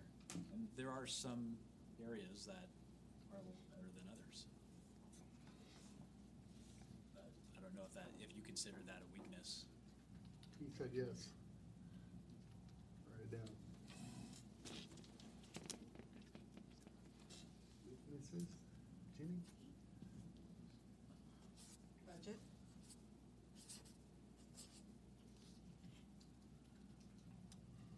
Not having enough. Can you put $1.98, 90.8 Oh, I see. per thousand right after that, Matt? Exactly. Exactly. $1.90 point, no, 0.8. It's $1.90, not quite $1.91. If you need to round 0.08 up, actually, I should know that too. We'll fix it when we type it. We got that one. Multiple, like, family wage jobs loss.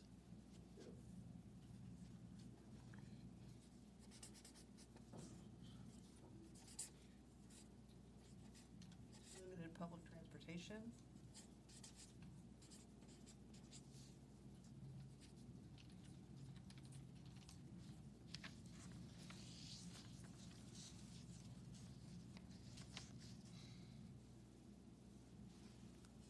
Location is actually a weakness also, because across the river, they have the freeway, which attracts a lot of people.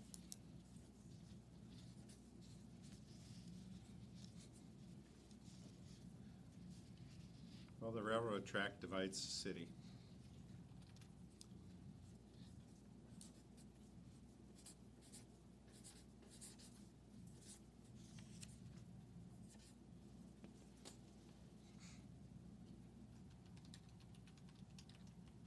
Too much property. Yeah, no, It is a weakness there's right a lot now. of projects. City-owned, Yeah, too much city-owned property, yeah. It's consuming a lot of time and energy. So much came out at the same time. It's very challenging, you know?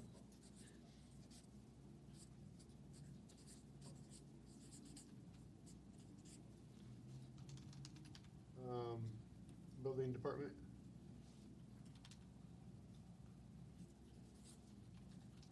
I know I'll probably get flack for it, but I don't care. Well, this is I take constructive criticism just like everybody permit else. problem, it's not necessarily the building department, it's permitting. Process. building/permit Development. process. Process. Yep. That's actually three Multiple- departments. Multiple sections. Building permit's just the prize in the process, yes. Yeah, and staff will use this to, as well as you guys, to come up with projects and goals and objectives. So putting this type of stuff on here is what we're looking for. So this is why we're here. About the tough questions. What about the building itself? City Hall. I don't think it's a weakness. Staff overworked, I can say that. I know for a fact. I just gotta say that. Everybody's busy. Everybody is busy. When I look at Independence and I think, wow, what they have for a downtown manager, a economic development director, they have their city manager, they have, they really have their ducks in a row, and they're 10,000, and we're. They probably get $5. Are they even 10,000? Are they? No, they were like 8, I think, something like that, 8 or 9. Under 10. Right about it, yeah. So whenever you're, We're talking about 8, because didn't 8 take them over that tipping point on one of those things they were talking about?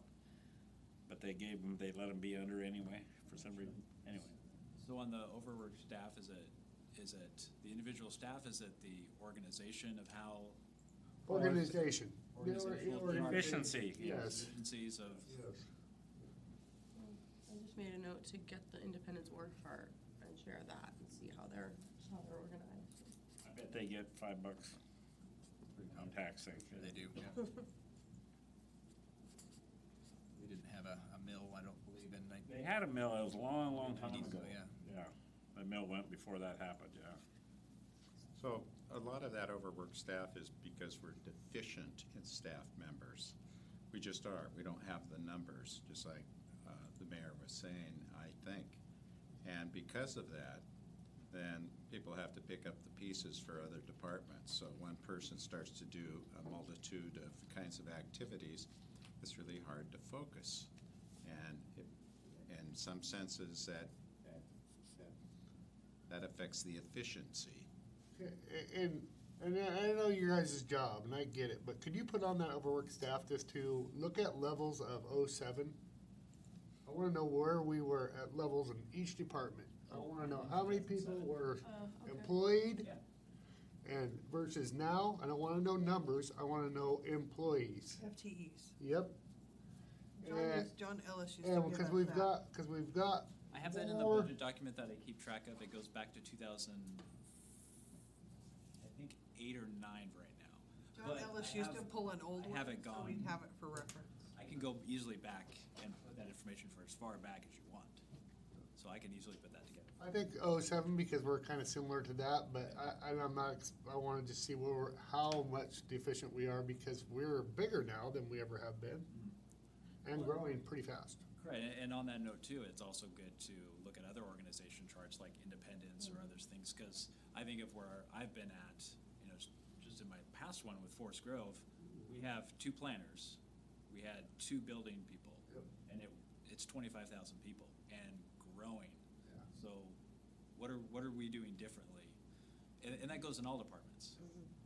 So it's not just building and planning. Also, a highlight on the building department that's not foreseen is actually we serve Columbia City. So if you wanted to adopt the population of Columbia City into our population, because of the building inspections, you could.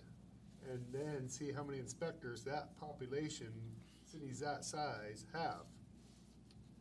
That's a good point. So some of the Yes. 2007 numbers are gonna have the ORA funds, which helped fund a lot of the I&I Yeah, work. the I&I, yeah, I was gonna say, the engineer department's gonna seem huge then, yeah. Yep. That's about the only And department, then it got the engineers, Got yeah. over and it kinda dipped back down. Well, that's also some of the discussion too of the engineering department saying that, hey, we had 5, 6, 8 Yeah. people in the heyday. Yeah. And yeah, you did, when you were doing a lot of I&I projects, Right. then The only people that have spoke up about their staffing levels was when actually Chief Moss was here and was saying that, hey, we're back at like 1999 levels or 90 levels. Yeah. No other departments were reporting that stuff. And so, and that could be one. That's why I bring it up all the time. They were definitely That hurt could wanna be, first. that could be one of those long-term goals that falls into building a safe community is ramping up police. You know, maybe it's in 5 years, we wanna be able to hire 2 more FTEs and we did address those issues. We did, address those, especially with the school resource officer and another full-time. That is something, but I want to start looking at other areas now where we're, maybe a special hire, I don't know. We've got a lot of big projects. Investment on return, does that employee pay for themselves? Maybe they pay tenfold for themselves. We're not looking at it. I think that's why we need some sort of developer or marketer guy coming in and what do Absolutely. we need? Independent said that was key. so maybe a weakness up here is economic development. Yes, Economic property development. or, yeah, we wanna go and we're not ready.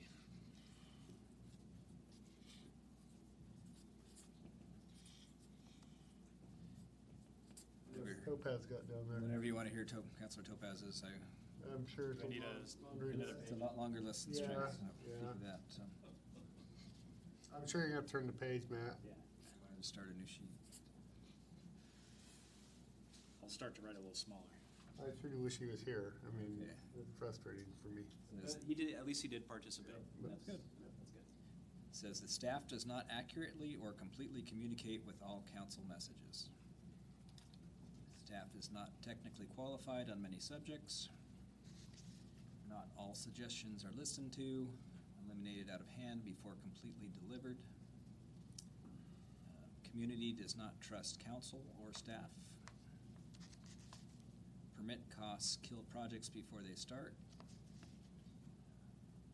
We do not have an active business search unit looking for new businesses to come in. We got that. Road connections are poor. If that's captured in the transportation.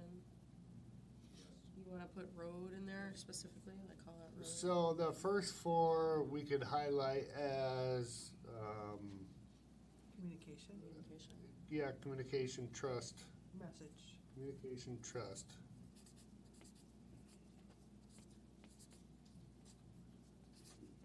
Do you see those as one things or separate?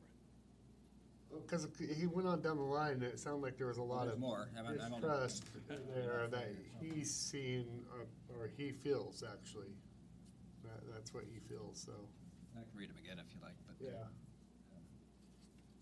I would say like those first three were pretty much. It's pretty much about communication and trust. Yep. Lack of, yeah. Permit costs kill projects before they start. I'm not aware of any projects that didn't happen because of the permit cost, but. I think that's part of the process. That's why I think he was going with that too. Yep. The business search unit is the marketing people were talking about, I believe, economic development related. A new one here is aging labor force, which I think are demographics or. Is that separate? I don't know if that's how I'd state it. I think that there aren't Well, jobs he- here for young people, so they're leaving. I can just say that, Because the schools are building. Right. There's all kinds of new families out there, younger families. I'm not quite following that one either, but There's no maybe- jobs here Maybe for he's them. just Yeah, thinking, there's like the out commute issue, there are some of those demographic or. I mean, I don't know if he's the oldest one on the council. Well, that's the whole purpose Maybe- of maybe- communities that, Trained workforce, maybe. That's the next one, actually. No vocational training facilities is the other piece. Can I would that finish? be like a workforce, prepared Well, workforce the or? vocational school, I think, is sort A of. lot of these out stuffs our- are in the works. So what he's saying though, because we talked a little bit about this in our SWAT meeting with the joint, and he would participated in that, about the economic development. We know that, and of course, we're gonna hit on it again. Yep. But the OMEC is a huge training facility that's definitely coming here. I mean, they're committed. So, and we really tried to, I don't know if he sat in with, the port, ourselves versus from Rainier to, the school districts, all the superintendents from Rainier, Scappoose, that tried to entice Perry Technical to come to St. Helens. Boy, it's not a lack of trying. Yeah. That's for dang sure, I can tell you that on our part. Yeah, so. And maybe that can be a little bit understanding, because we always hear about people that say, oh, we should get a Winco here. Yeah. Well, we can't just call Winco and say, hey, you want to come down. Right, it's about what's in our control. Can I you mean, get a it's really Sherry's? I have a lot of big requests for a Sherry. Yeah, Applebee's. You know, I bet Sherry's would actually do pretty good down here. So I think one of the issues that progressive communities have done, and I think I brought this up, I might have even reported on it, is incubators. So young people, that's for them, because they make their own jobs. And that's where all of this is headed. If we sit back and wait for huge corporations to come and locate into our city so that it's going to create jobs, it ain't gonna happen. It just won't happen. I mean, we gotta start creating our own, involve our community and set up a pattern or set up a situation where incubators and and I think one of the best things that I've seen is the robotics out at the high school. You know, it's getting kids to think about, hey, I can do this, what can I do? I can have my own company. I think that's what's lacking in this community, and that's what's lacking on our council, is that we're really not focusing on what can we do to promote those kinds of activities and create an incubator that actually functions for youthful people that shows promise. So I do have incubators in my notes, and I can write it on here if you. No, that's But fine. I know I see I that. wanted to bring that up. I see that incubator idea also as kind of a tactic and project to work on with maybe it's the chamber or maybe it's another place that we can kind of partner with. Tourism. They're already kind of doing that with the Cake House where they give them an opportunity to have a storefront and get things started. So I see that as a tactic that we can use to get to economic development. And I love you. I love your you were talking about the hydro flask, right? Yes. Yes, and that's a great one, a great example. Yep. And I guess the other portion of that is that we could certainly partner with the educational community, with the high school, and start the talk anyway. We had a lot of success, just on a side note, with the rec program doing a little small business fair with kids. You know, I bet They there's made some grants slime and a out whole there. bunch of other stuff, but There's kids some loved grants it. out We there for need that. youth, just plain youth activities on there. That's a weakness here. Okay. Yeah, and let's hold those for opportunities, because we're like flip. So those things would come underneath this, activities. Sorry, Joe. Because kids still have no reason to stay here. A lot of rural communities struggle with the brain drain where Does they have a driver's license and a car? they're out. They usually come back though, sometimes. Maybe A few. I'll say a few. How many before 50 years later. before we wrap this up? How many more you got on there? There's 5 here. Okay. So, yeah, no vocational was the last one. Patchwork planning and no neighborhood cooperation. That's worth planning. Patchwork is probably, I'm assuming, roads, or is that working partnerships? No, I think that he's talking about how we have a corridor plan here and a riverfront district here, and then there's neighborhoods that are left out and sections that are, like, it doesn't feel comprehensive. They're, So, from a community's perspective, I Community don't planning. think that they feel like there's a community plan. Or is it community-wide? How hard would it be to adopt those into one plan, because they do connect?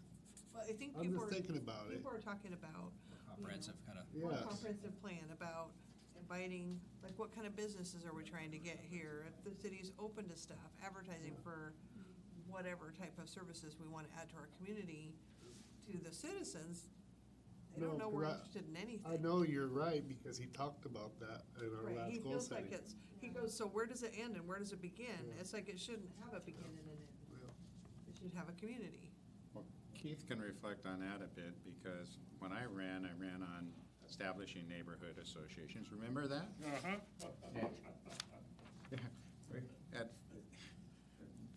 we had a few people come in and it was bickering a bit, whatever. Sorry, is this the handgun? No. Thankfully.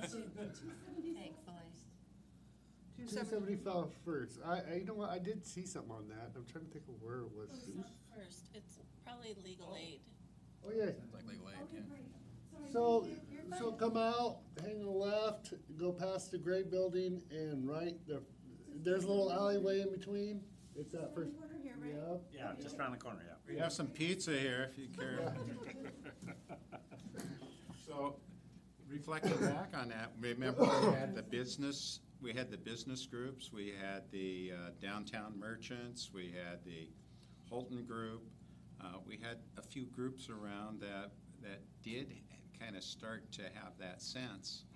And a lot of us just threw up our hands because it was constant conflict. bittering and conflict. Well, and I think there's, without getting into the XYZs, but it's like, I think that the plan is like talking about the safe routes to school and our targeted areas for sidewalks and those kinds of things. If we could have those things, it's like, Our goal is, these are the next sidewalk, when money is available, this is gonna be the That's, next. yeah. And have the roads, that these are targeted areas for investment. That these are our collector streets, these are main arterials, and these will be the targeted areas. Otherwise, it allows, and it helps staff know what grants to go for, what to save for, what to put on their plan. So would I really They see let the that community as a budget of $1.90.8? Cause I would love to have safe sidewalks for all, and no hodgepodging Well, of. the $1.98 goes into the general fund. For more streets, you're looking at the state highway tax. SDCs. Yes. Taxes and. But if we had $5 per thousand, we'd probably be able to use some of that for projects to. Yeah, you could, Right. yeah. But some of this folds back into communication and trust. Well, that's, Because we've been talking about sidewalks the biggest thing for is, years. is marketing But ourselves. people don't know. Or Communication, communicating marketing priorities, ourselves. like, We do not let the people know what we're doing or what we've done. I We're do, working on a whole lot of things, I and do. they don't know it. I do. And here we go, and is it like clear priorities and how we communicate that? Once we get this list done, that needs to go out there. Here's all the things we're working on. Well, I'm finding an effective communication tool to deliver the message. Because you can tell people 100 times and they still won't understand or won't hear you. Because I've seen all of this. I've heard all of this. Well, what happens is when you do communicate, is it's like the old back in school where you whisper, I say something to Jenny and it goes around, then it comes back to Doug and it's completely, and I'll even write it down. Yep. So, Not even the same topic. so going back to the conversation that Keith and Jenny brought up about hearing it in the community, is it about setting those projects with a realistic timeline and follow through for staff and you as a council to make sure those projects are done and on time and being completed? And when they are completed, it's also communicating that to the public. Hey, new sidewalks are open. Celebrating, yeah. Celebrating Well, I that mean, success. Think about when they did the upgrades to Cornelius Pass, how many updates and how many broadcasts they did for that event.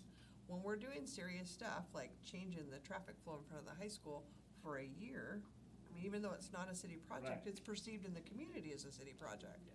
So we should be letting our citizens know, don't worry about getting your kids to school, this is what's happening, this is the ETA, that kind of thing.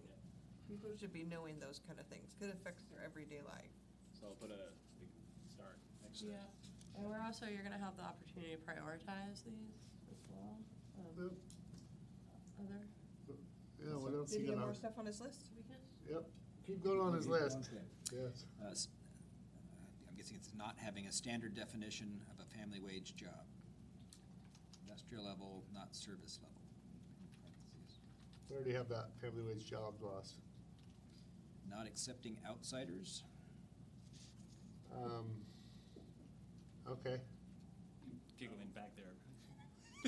I mean, you can, a perception of. That's a community problem. If there's a not city perception of problem. non-inclusivity, I felt it come in here. Oh, I definitely felt it come in here. There's a perception. And I mean, sometimes you can change culture. You can work on the different elements of culture of a small town. Would culture be? Yeah, I mean, The there's, accepting culture, yeah. Lack of it. I mean, there's positive and negatives to everything. That's not unusual for towns. no, especially in older towns. Yeah. Well, yeah, I will say that, you know, I mean, this town had a reputation for good old boys, and it just did, and that's not true. It was. I mean, we. Used to be. Yeah, it was. You But would- it's you just would- not true. It's simply not Had a true. conversation in the last 24 hours that the perception is it definitely is still alive and well. So, I mean, it just depends on who you talk to. It does matter who you talk to. Mhm. And that's right. There are pessimistics and there's optimistics. And I choose to stick with optimistic because what I know is it's the laws of attraction. And if you think I'm lying, just start practicing it. Even if you don't believe it, act as if. And then all of a sudden you start drawing yourself, people start drawing to you.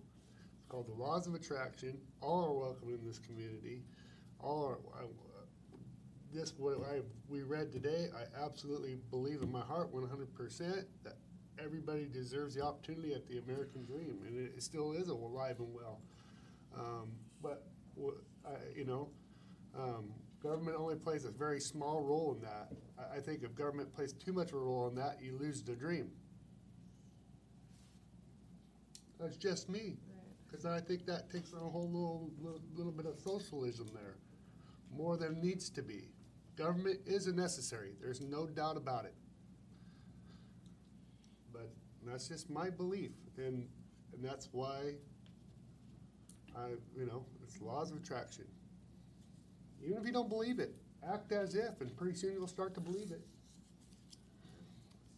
More on the list? Let's keep Yeah, going two here. more here on this list anyway. Not an integrated working relationship with the county. Work in progress. We were Yeah, I think better the- today than we were 5 Staff years works ago. fairly. Staff works great with county. County, we have partnerships in a lot of different directions. This A lot of different ideas. Yeah, I mean, at the county dinner, I had conversations with 3 people at the county dinner that were happy with the meeting that we had, looking forward to the It next was one. nice to see some employees there, but I didn't see one commissioner. I know, they said there was I talked to Alex that night. There was a whoops that night, and he goes, I know, don't even get me started. But the flip side is I talked to people from other communities that were very excited about the first meeting, and I didn't realize the staff meeting was the very next day. So they were looking forward to having the staff debrief of the meeting you guys had, so I think that's exciting. I think we recognize that as a weakness, and it's in progress. So I think it's a weakness in brackets, because we've already identified it and we're already taking steps. And the last one here is the attitude, thinking poor, always difficult to do, you cannot do that. I would say Power of positive a little thinking. bit of that. There's a little bit of that, Law of yes. attraction, like how do we Yes. flip Positive that? thinking, lots It's of. a little bit of that. We Um, need more positive thinking? Is that the yes. weakness? I mean, Yeah, the assumption and Set knowledge. the goals higher. higher Well, I think expectations. he's talking about a poverty mindset where you just Right. don't think you can. You know, Well, I mean, there's a lot of low-wage jobs here, but there's a lot of people that commute that do not have low-wage jobs. I don't think that we should consider our community poor. Right. Is it Because there's a lot of people that have I certain don't think we're jobs. different than most other towns.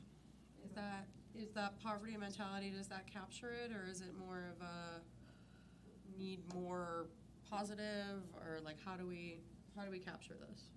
What was it? I would love to ask if he's thinking Read about that more of the again. community or more of the staff, because I honestly see that in some of the staff where they get this vision or they have this idea. I would and absolutely then they're- agree with and you, then They Matt. say, That was my first thought. there's no way I'm gonna get money That for was that. my first And it's- thought. Yeah, exactly. That was my first Or- thought. So I do think I agree with that to some extent with some. It's in the staff too, yes. Is it low expectations? Yeah. Can that capture it? Low expectations. I'll read it one more time, but I think it is poverty mindset. That's attitude, thinking poor, always difficult to do, we cannot do that. I think it's about not having that poverty mindset, think that the can versus cannot. So, Well, I And then think, finding ways to do it. Boy, our front desk has certainly changed in that.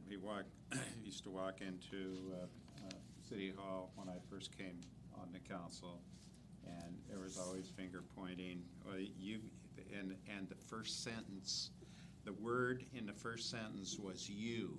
You've got to do this, or you have got to go here. You've got to do this, rather than, hey, can I help you? I think we can get that done. And that's what's happening now in the front office. And I really see a difference in growth, especially in that sector. And I think it's starting to resonate throughout our entire staff. I certainly see it in Public Works. Huge. Culture Yeah, of we yes. can do versus this with- Culture of no. Yeah, just go over to Public Works and talk to the guy. My heavens, he'll say, yeah, we can do this, we can do that. What do you need? And so I kind of disagree with that when we're looking at it, at our staff. If he's talking about the community, I'm not certain. It's kind of vague to me. Do we put up, I don't see that as a weakness. I see that as something that has been a weakness and is being addressed. by the staff.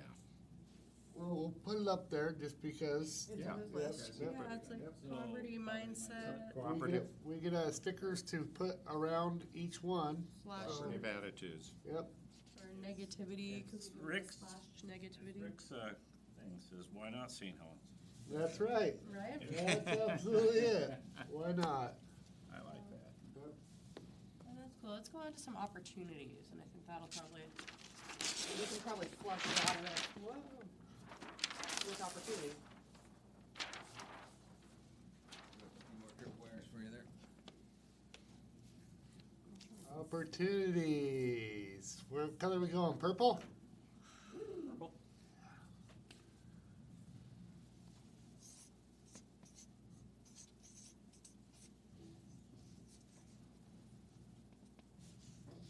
You're really putting my spelling to the test tonight. You're so legible too. I'm so proud.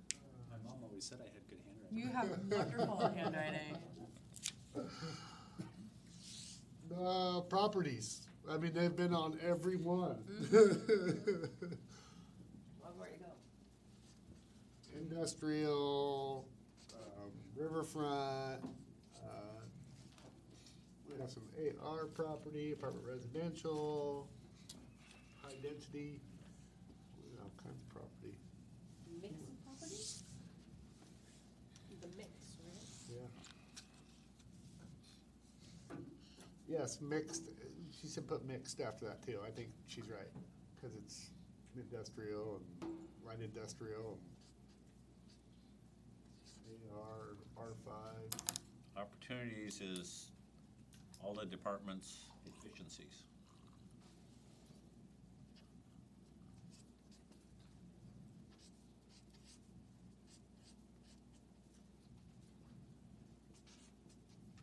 That's another thing we don't see, and I think that's, that,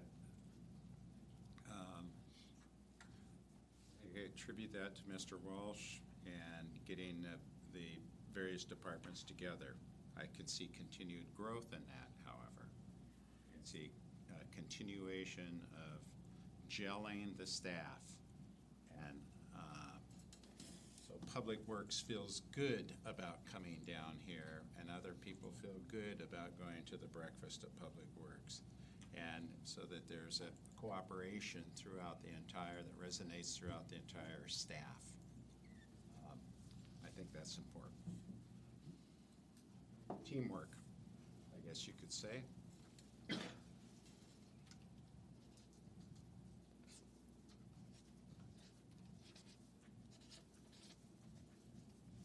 And is this just staff, or is this kind of like enterprise-wide? Enterprise-wide, Yeah. yes, Like all levels. have yes, yes. teamwork.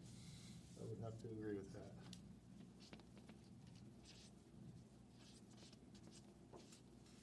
Writing.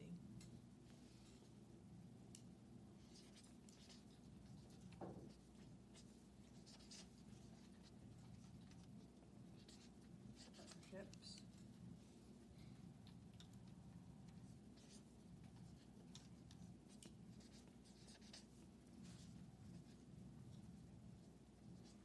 Community and business reach outs.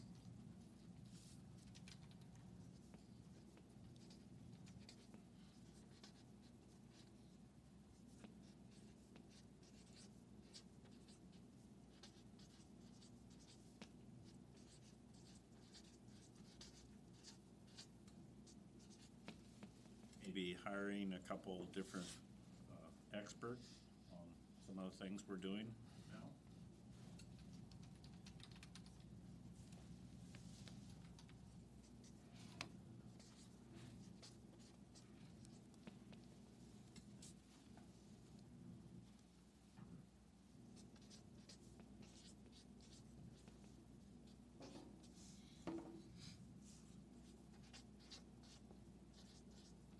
So, one of mine would be, and I don't know exactly how to word this, but we have a good staff right now that has the opportunities, if they were given the options to do and were directed to be leaders of projects. More specific projects to individuals. Is it, I don't know how you put that. is it like a staff development or a professional development or kind of making that opportunity, or is it? Ownership for Staff specific capacity? projects? Or, Staff capacity? Because you're talking about staff, so. Well, I mean, able yeah, and willing complete to step breakdown, up. yeah, like Matt took on a couple projects to, you know, just following them, to John taking this one because he's, you know, he's, tourism is one of his things, but also maybe the waterfront. And Matt's maybe, you know, just, they don't have to be the professionals. Right. They But have to be the ones that are in the tracking and the where it's Is at. it leadership capacity? And they have to log it in the book, and they have to, I like leadership capacity. okay, or even like leveraging our talent. yep. Well, I mean, We have a bunch of talent, let's use it. Well, that's why, so here, I'll go to the lowest level. Why couldn't we take that old deuce on that we kept and start pounding rock down here, hire one guy and start putting a water line in? Who says we can't? Who says we can't? Right now, For sure. tomorrow, who says we can't? We already have somebody contracted to do that. I think we're gonna have to call DEQ, everybody, hang on. All you gotta do is call them up. Actually, we wanna stay away from a little bit of that. We wanna be able to do some of these things ourselves, especially on some of the projects within our urban renewal to return on investment. It might be worth even a new hire, on the return on an investment. I think that's why we need an expert to tell us kind of what we need to do, you know, what makes the best sense? You know, how do we get past these Bottom line is, laws and- well, bottom line is I agree with you that you have to have engineering and all that stuff done, but, water. I'm talking about like a project manager that knows how everything's supposed to gel, you know, and timelines and We all do, that.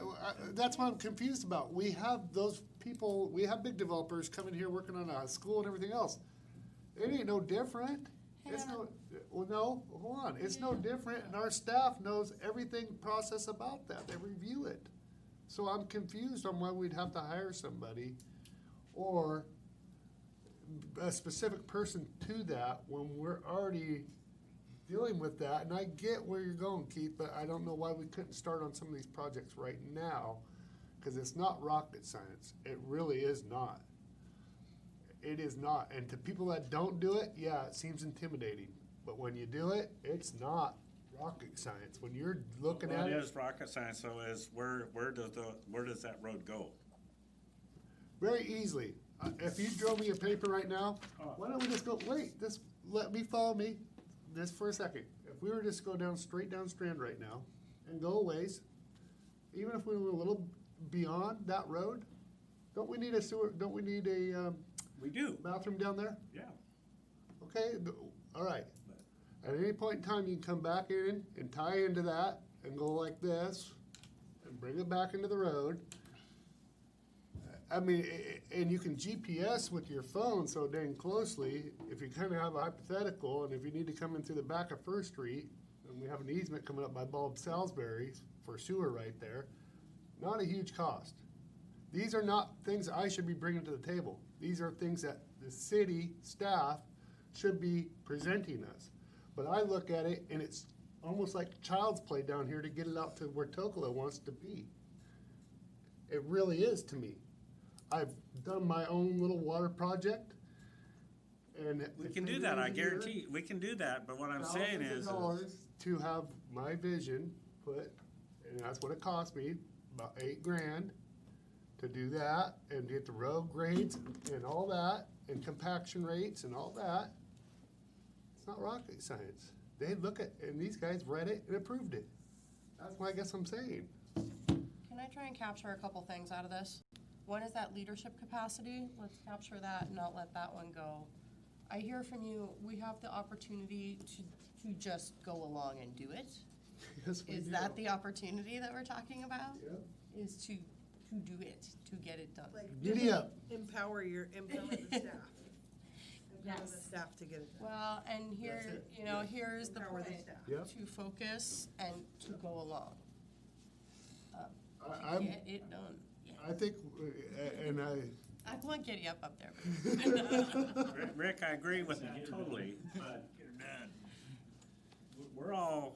we have our vision, we know But- kind of, can I talk 1 second? okay. We have our vision, we all have our vision, and we have streets that line up and everything, but we really haven't had a group of people or somebody that really knows this. Is that, continuing strand, is that really the best thing to do? We don't know that or not. That's what I'm saying is, let's get somebody that really has a vision and I would, to look over things I and agree say, with that. And I agree with that, just as much as I agree with, we need to know what we're doing down there at the mill, Mr. Locke, before we go putting poles in. And could we have like some maybe absolutely, The that's what we're doing. an I think opportunity? the rest of the council knows what I'm We're talking going about. sideways here. Let's get back on Yeah, track. and maybe is an opportunity for like clarity on projects, clarity on riverfront, clarity on industrial park? Does that capture the sentiment here? Yes. Thank you. The backs up to strengths is a major thing we perhaps glazed right over, and that's working with a risk-tolerant council. Because in a lot of communities are tax and spend, don't take any chances, not buying anything for certainly.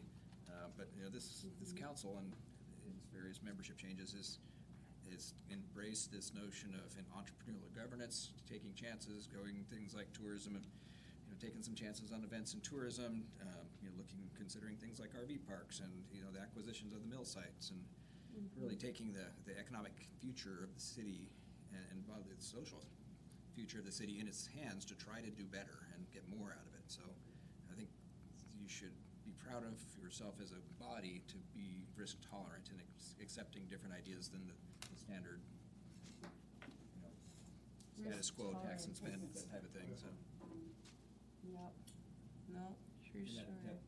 that plays into opportunities, and it's really messy and it's different and it's new, and it's it's taking all these new roles. The city is a landowner, the city is a property manager. It's a lot, and it causes a lot of strife. What I just know, because I do share with Doug, is I know that those guys over there at Public Works know their job very well. They really do. Better than we think they do. They know it. I was pretty impressed with the knowledge that those guys have, okay? And the years of experience with Dave and Buck and what they've learned over those years and the leadership that's just in that department. That's not, Sue, and we don't know what that's gonna bring, that new, maybe not, a whole new personality to the city that, and if we've got got this little pathway set up for that individual, then we can start judging their performance. How are we gonna know what we got? So this is perfect. This is an opportunity for that right here. So I don't know what you put that as an opportunity, but these goals, the goals themselves are an opportunity for us to identify what our staff is doing. Is it the opportunity to evaluate and improve? Does that? I guess it would be under city department, maybe efficiencies, because it's gonna come to department heads. Benchmarks. I guess it's already up there. Those measurable results. Yeah. You said you should build a street in 2 years. Well, it's 2 years and that street's not built. Yeah. Here we go. And the opportunity to track and the opportunity to do this together. That's a key part. What do we have on that? Opportunities, financing. Keep financing right now. That's an opportunity. I know that to be true. Matt's reading something, he's smiling. What do you got? Brian just texted me that Trump suspended all air travel from Europe to US. Just Wow. Europe? Yeah. All right. So hang on, let's capture that though. Funding opportunities. Funding opportunity, low interest. Low interest right now. It is absolutely ridiculously low. It was 2.4 if we wanted to borrow some money. 2.4, and they said it would actually be going down because the Fed had just lowered the rate. You'll refinance too. Yeah, and what do we have from Oh. past opportunities? I think the water-connected riverfront property, kind of more specific, city-owned property is kind of Yep. the waterfront has, it's kind of a standout project. Solid foundation or mineral feedstock, basalt in parentheses. Basalt, yes. Huge opportunity. Fiber optic cable installed. Isn't that kinda already, It already is. yeah, It already is. Yeah. But it is an opportunity though, It's isn't an it? opportunity to build it, to build. Yeah, add to it, yeah. so fiber optics. I think he's wanting to do Sandy's. We talked about that. Oh, yeah. Broadband. Yeah, that's squarely in that risk tolerance. Yeah. Oh, exactly, yeah. Not every city would do that, so. Um, And the last one here is abundant land for industry and housing. Yeah, One of them. yeah. Other opportunities? Not just city land, but just Uh, land. No, I mean, Land in general. it's like space. It's that growth opportunity. 'Cause there's land to grow that we don't own. Yeah. So I think one thing that we are unique in is that, we do have the watershed property, and that's always an opportunity. If you really wanna look at it, because I know Oh, it is, because that's why it's a this strength. council used it to buy both properties. Went through and did a lot of clear cutting up there. I know we're trying to get it sustainable, but if opportunity's knocking, right? Is that right? Mhm. You guys made that decision, is that right? So I'm asking you to, you would still say today that cutting timber to buy that property was worth it back in? Yeah. Yeah. So is it the watershed? On the veneer property you're talking about? Talking the veneer and the mill property. Well, the Millbury didn't use anything for Veneer. it. The mill didn't It was use a it. veneer property. Veneer, yeah. we, just $1 million worth of timber out of it, So the opportunity, Yeah. in that first cut. well, it's, I got about 3 million to put in the water plant.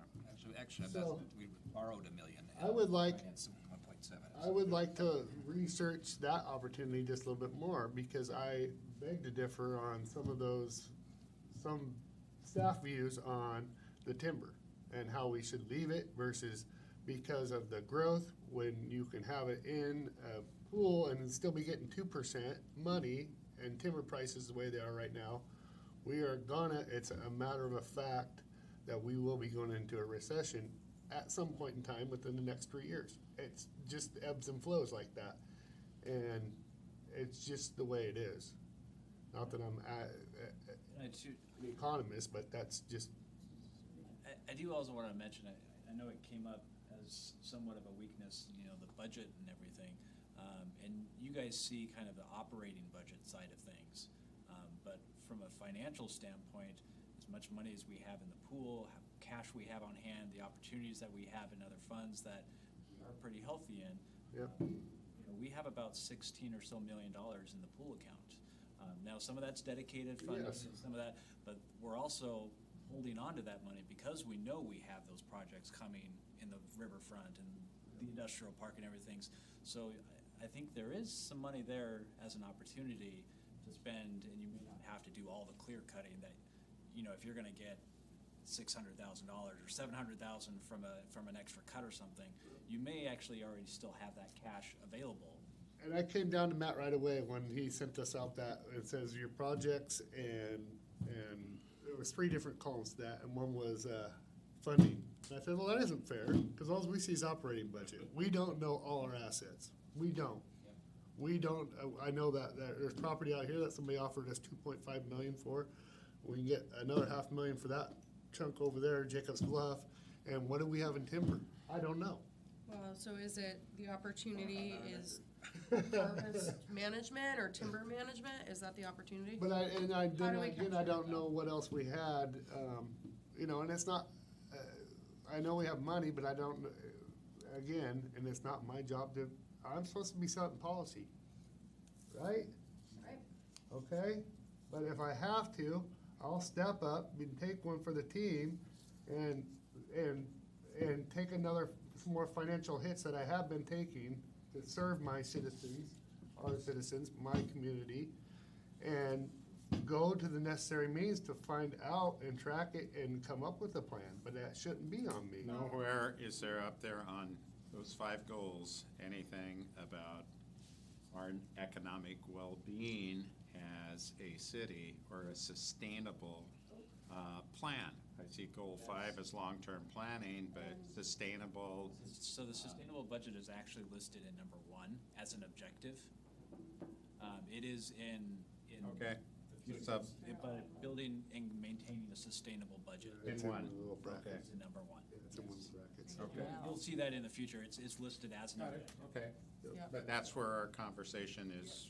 Correct. And that's where I mentioned that you guys see the operating budget, revenues versus expenses. You don't necessarily see the assets, so to speak, that the city has.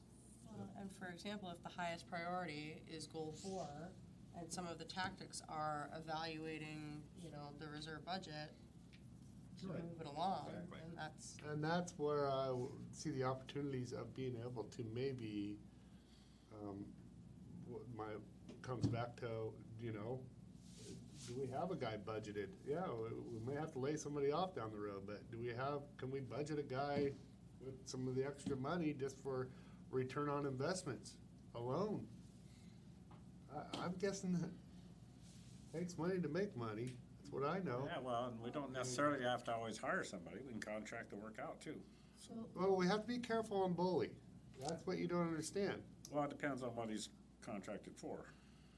But anything that we can do ourselves, I Yeah, know for myself, understand that. anything I can do, and whatever, it saves me a lot of money. If I'm uncomfortable, I can mechanic all day long. I'm slow at it. It's not worth it. It's not feasible for me. I take my stuff to a mechanic, because my hourly wage doesn't match what I would try to save. Right.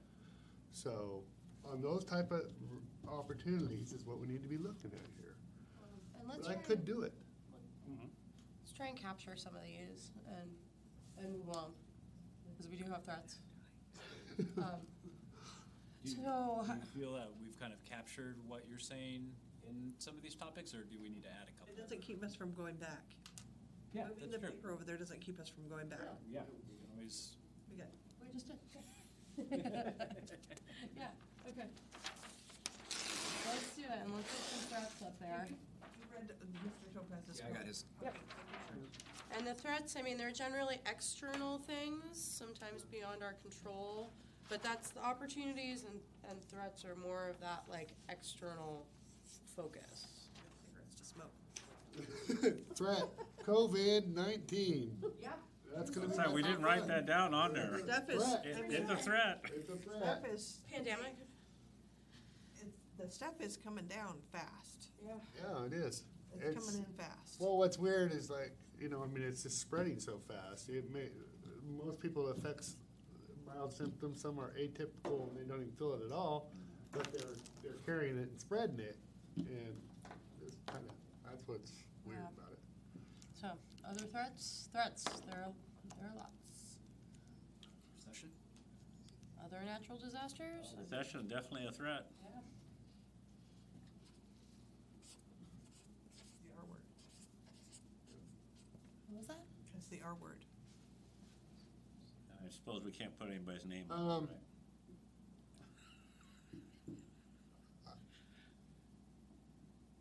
Special interest groups?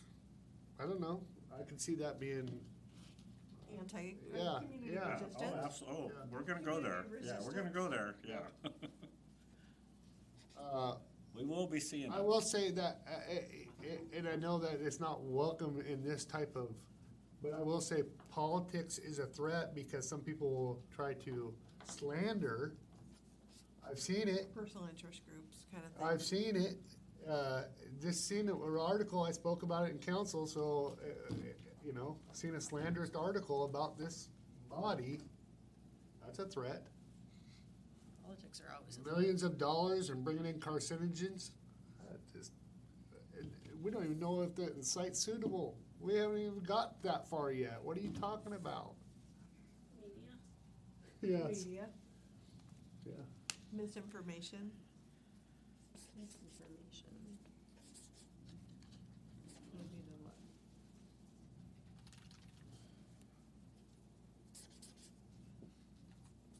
Media isn't inherently bad, but misinformation is. Misinformation, I think, is the. is- Around here, no information is also bad. Yes, I would agree. Yep. Keep flooding them with the facts. That and would be a eventually- threat. That is a threat to us. We've noticed we've already had some projects that had a lot of momentum, and then we backed off. And they fall flat. Yeah, so that's a threat. How would you put that? Because that's our own destiny. I mean, that's. Stagnation, Is it? Fear. stagnation, I like fear. Fear. Well, hesitation. Put it up, put them all up. The only And thing is it we also have the to fear inconsistency? is fear itself. the threat is not communication enough, not enough communication. Right. That was one of the greatest speeches ever.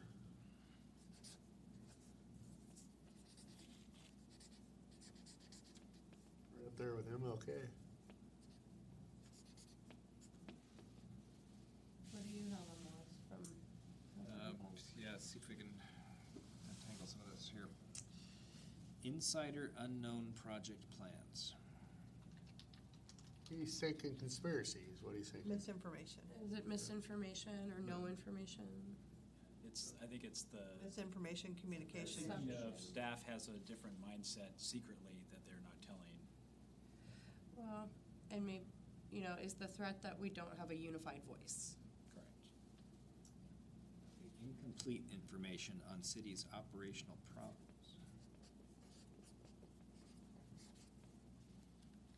Just read them off till they Yeah, just something keep kind of going. gels here. Yeah. Yeah. Finances not completely described. We talked about that. Yeah, just talked I about did, that. yep. No responsibility required for successful project completion. No responsibility. Goes back to project ownership. Yeah, Yeah, and the opportunity for measurement, that's why we're here Yeah. and refining this even more. And not indexing past problems that still exist for solutions. Not indexing past problems that still exist for solutions. I don't know what that Does would, that mean like keeping issues I on don't know. paper that we haven't addressed yet? Yeah. or- You're learning from our mistakes. Follow up. Yeah, I took that as follow-up. Yeah. That goes back to what we started doing with Kathy writing down Right. something that you wanted to. yes, do yeah, and work- keep tracking it, yes. And come back to it. So is the threat, can we capture that as insufficient follow-up Is that or? communication and misinformation? Is that different? No, because that's kind of internal, so I think where you were going with it would be more of, So what were you saying? I don't know, insufficient It's a big word. tracking or? Let's think short.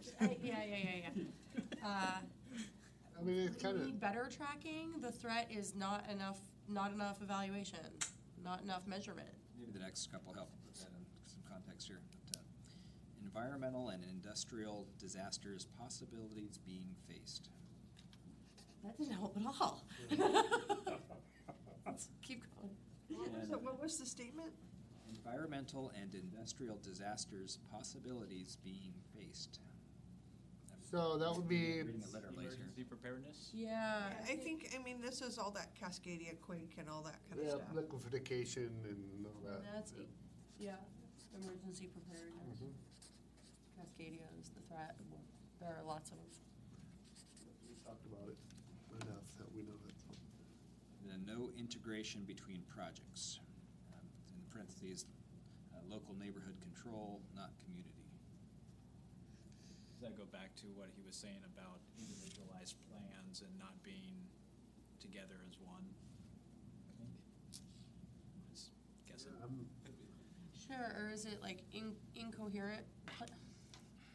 No, it sounds like he's saying, Plan, like just disjointed plans or disjointed something? well, Is that- it kind of sounds to me like, because I've heard him say this before, or I think he's going with this, and I'm assuming, I wish he was here, that I've heard him say, yeah, they showed up to testify, but as a group, as a whole for the city, he felt strongly with us too, that minority that was very loud that showed up here, they were controlling that part of their neighborhood when it actually is benefiting the whole city. Reread that one more time.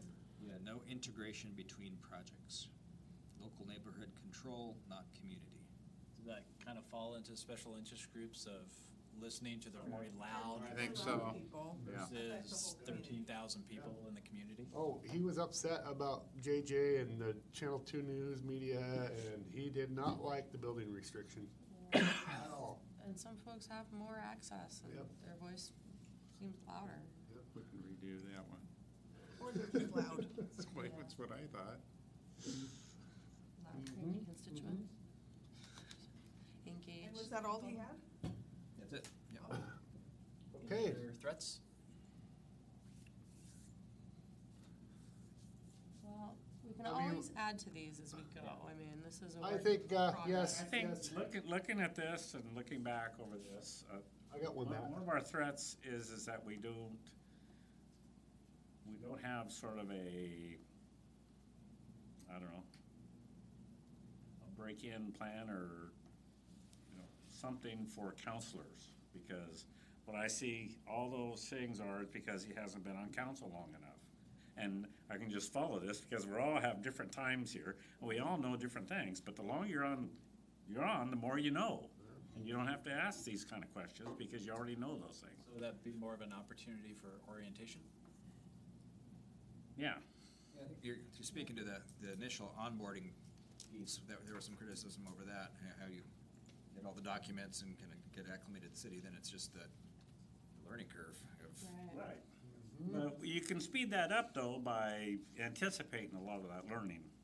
You know, because right now, we have no process. Threat. One thing that, I mean, Process, yeah. Same thing? Yeah, threat, cyber threat.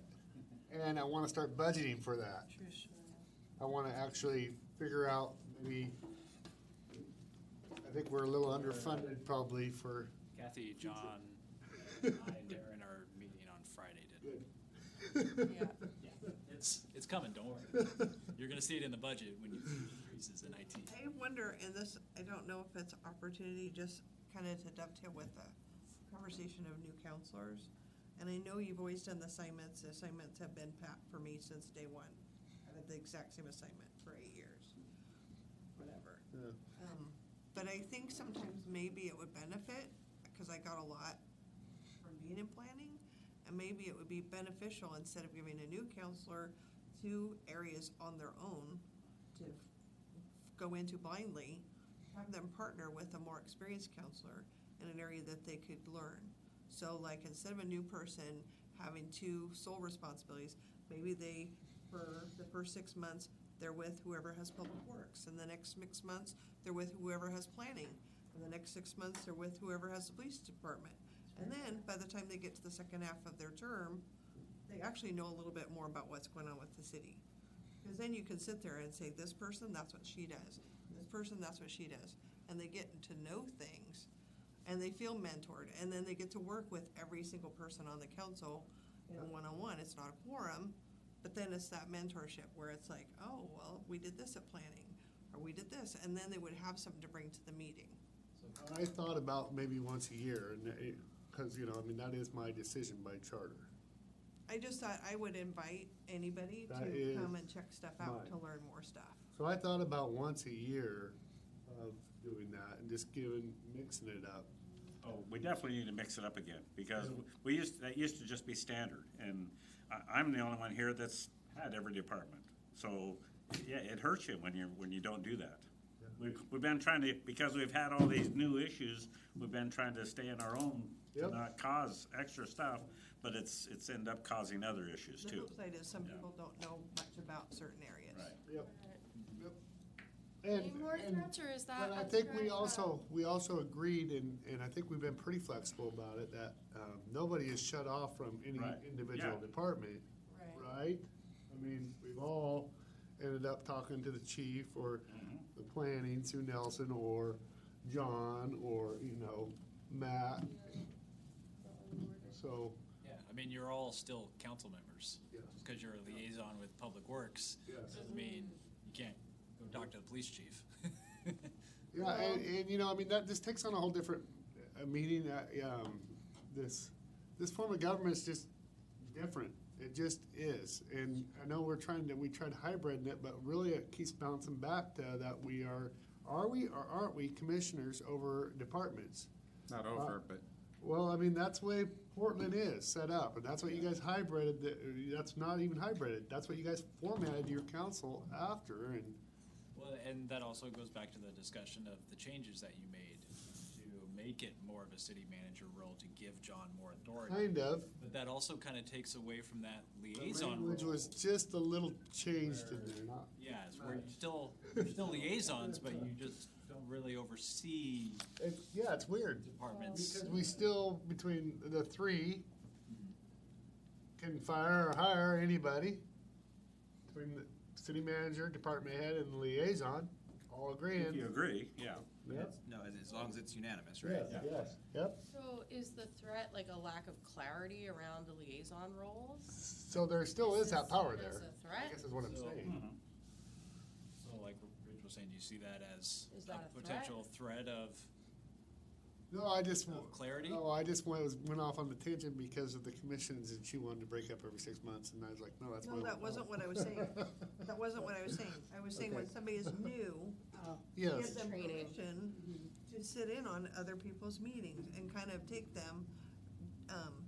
Keith and Doug both did this when I started, and not in an official way, but they're like, you know, I see how you're doing this. Yep. Keith came to a couple of my planning commission meetings and gave me feedback about the process.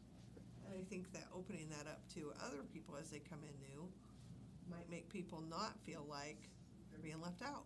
Yeah. I made a little note of One council training. one of the budget. questions we scratched off in this exercise is, what's your opinion, or what do you, how do you see the role of the liaison in the local governance? And we took it off just because. Yeah. Because of what we're talking about right now. It changes with everybody. Everybody's And- different. So you have it's, the charter doesn't talk about council rules, it talks about the mayor making assignments with the councilors' concurrence. The governing rules are a product of they're not a product of the charter, they're of the rules, so they're really subject to whatever you want it to be. And Yes. to the extent you want to be liaisons, have a communicative role with, or oversight role with the departments, that's entirely up to you to modify or twist whatever you want to do. I can see pros and cons. One, you get some experience working directly with the department. It does, on the con side, the people that are in that department are saying, who's in charge here? Is it the counselor, is it the administrator, is it the department head? So there's some shopping kind of Yes. that's going on all the time with that. That's what it feels like. I'm gonna go fast. Yep. Yep, and we are, if you will, dot your top three in each one. Top three. I'm confused Oh, now. wait, So you each have 12. yes. You have 3 to use. Color is unspecific. Color does not matter. All right. You have 3 to use on each sheet. Rachel's pushing. Yes, yes. Well, firm, 7 p.m., it's about respecting time. It's about making a new reality, respecting time in the meeting. Were we here to 8 time? 8 last time? Yes, we were. And from here, what we will do, we will compile these notes and put them into the framework of the goals. I have handouts for each of you to take with you, synthesizing the work done last time, and these are feeding directly into that work.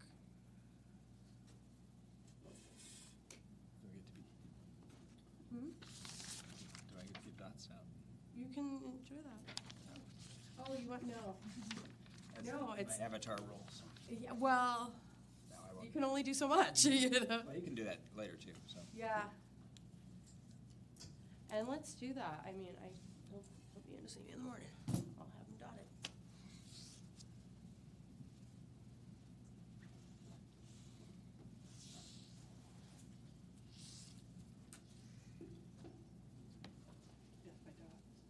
death by dots, it's true. Sweating and dots.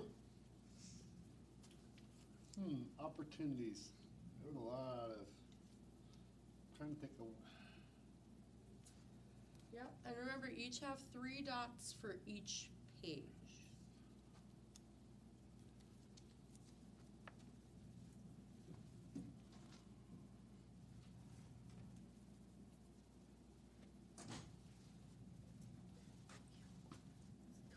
You're like, who's the random guy in the bathroom? Welcome, public. Like on a recession, because that's something out of our fault. Do you think that's the law of attraction? So is it? We all vote for it, it That's doesn't fine. happen? Yes. I mean, it's, we have no control and it doesn't Information. matter. These are going to go, and then we will crunch these puppies. I imagine Counselor Topaz will be in before the end of the week. You think Russians watching us? And he will have the what's opportunity. it take to all? I can find out. I have some living right next to me and say, Well, They this- take it all on purpose. Do you know that we actually? Push it in. Because we knew they were still in our technology. this will that go didn't for work, comment? And they stole the technology. Oh, I know. Took it over there and Weeks set it up and again, it and- blew up. The actual project And then pissed at us after. Yeah. Department Yes. manager for Where's the project list? realized that. Still a work in progress. Still finalizing. We're going to bring you or the idea right now is that department heads will go through department management meetings. Well, I mean, this is threats. not nice thing to say. How far down the rabbit hole should people go before we start cutting off the legs? I mean, if there's clear winners, if there's clear, like, we're not doing this, I'm gonna try it. No, it's all it is it's writing it down on the list. Oh. Yeah, it is First Street intersection. well, because It I'm just, is- how many, So, I have limited capacity. I mean, well, I have limited capacity for Audio is the same, that's why, separate, that's why department manager, but the audio would still. we will put them into what we think are the best categories, and then you will have a chance to look through it all and move any around that you see fit. Yep. So we'll have it somewhat already assembled. And it's the red and the yellow. It's gonna be like top 3 and then second tier. Yeah. Red Rover, send the big project right over. Send the big project right over. Well, We and if done? we are. No? We're just gonna go through your handout. We don't have to go through it. It's going with you. Okay. It is going with you. We are going to adjourn on time. Yeah, we got 3 minutes. And I already said it, but by way of next steps, right? We're gonna have, I'm gonna have Counselor Topaz hopefully put up his dots by the end of the week. We will crunch Well, these. Actually, we got more than 3 minutes because I will say that you guys were late by 15, so you took 15 minutes from me. I need to take 15 minutes from you. So, I canceled an event that I had at 5 to be here with you. yep, that's why we're liaisons and we get a commission, is because of that. Everybody looks at me like, sorry. Well, I'm looking at you guys saying, sorry. I get paid whether I leave or stay here, so. Whether I'm here till midnight or I leave now. But I think between what we're getting here and your ideas on the priorities and conducting this exercise is hugely valuable. We're gonna synthesize this and make the notes. You have in front of you the goals and the work done last meeting around the objectives and tactics and the priorities that have been carrying through on this goal. So it's that step diagram that you saw, mission, vision, Yep. goals. And here's where the rubber starts to hit the road. And we all agreed that we were right tactics, right? So is that where we're heading with a lot of this? So it's the tactics and Let's go back. projects that you're gonna see in the next. These will help identify some of the tactics and objectives. Yep, what we're going at to do. objectives right here, right? Some of them are tactics, and this is where we come back to you with work plans that go under them for your approval, and we're able to move forward coherently. Anybody got a good line on some dirt? How much, How much do you need? I don't care if the meeting's not over. Are we done? I wanna make it a Nothing's community asking. project downtown in order to get this grass seed, push it out to the gate, just kind of feather it out towards, to the gate down here at Strand, Well, we still have some and rain. expand the park. And I got Beaver Bark willing to donate some mulch at trucking cost to amend any soil, so it has to be halfway decent. We have Knife River has said they would give us some gravel for the path to raise it a little bit. Did you talk to David There's a Elder? huge dirt pile about 2 stories high and about 8 houses long in my development that is covered right now. And where is that dirt going? It's gonna go as, High. it's gonna go as. Seriously, a whole landscape- street. Yeah, it's probably, Landscape in the development. yep, more than likely it will go as landscaping. It's a lot of freaking dirt. They covered it. And we're not doing a lot of landscaping. But I want to throw that out there to the rest of the council, if you come across, it has to be at least halfway decent. It has to be premium, because we can amend it. What did, that subdivision over by my house, do with their dirt, Over by your house would be, Country Nut or whatever? yeah, Lone Oak, no. The it's Wygant- the it's Wygant Wygant property. one. Emerald Meadows. You know what, it pretty much got all spread out. It got developed and then re-spread right back out. Yeah. Does Leahy have dirt?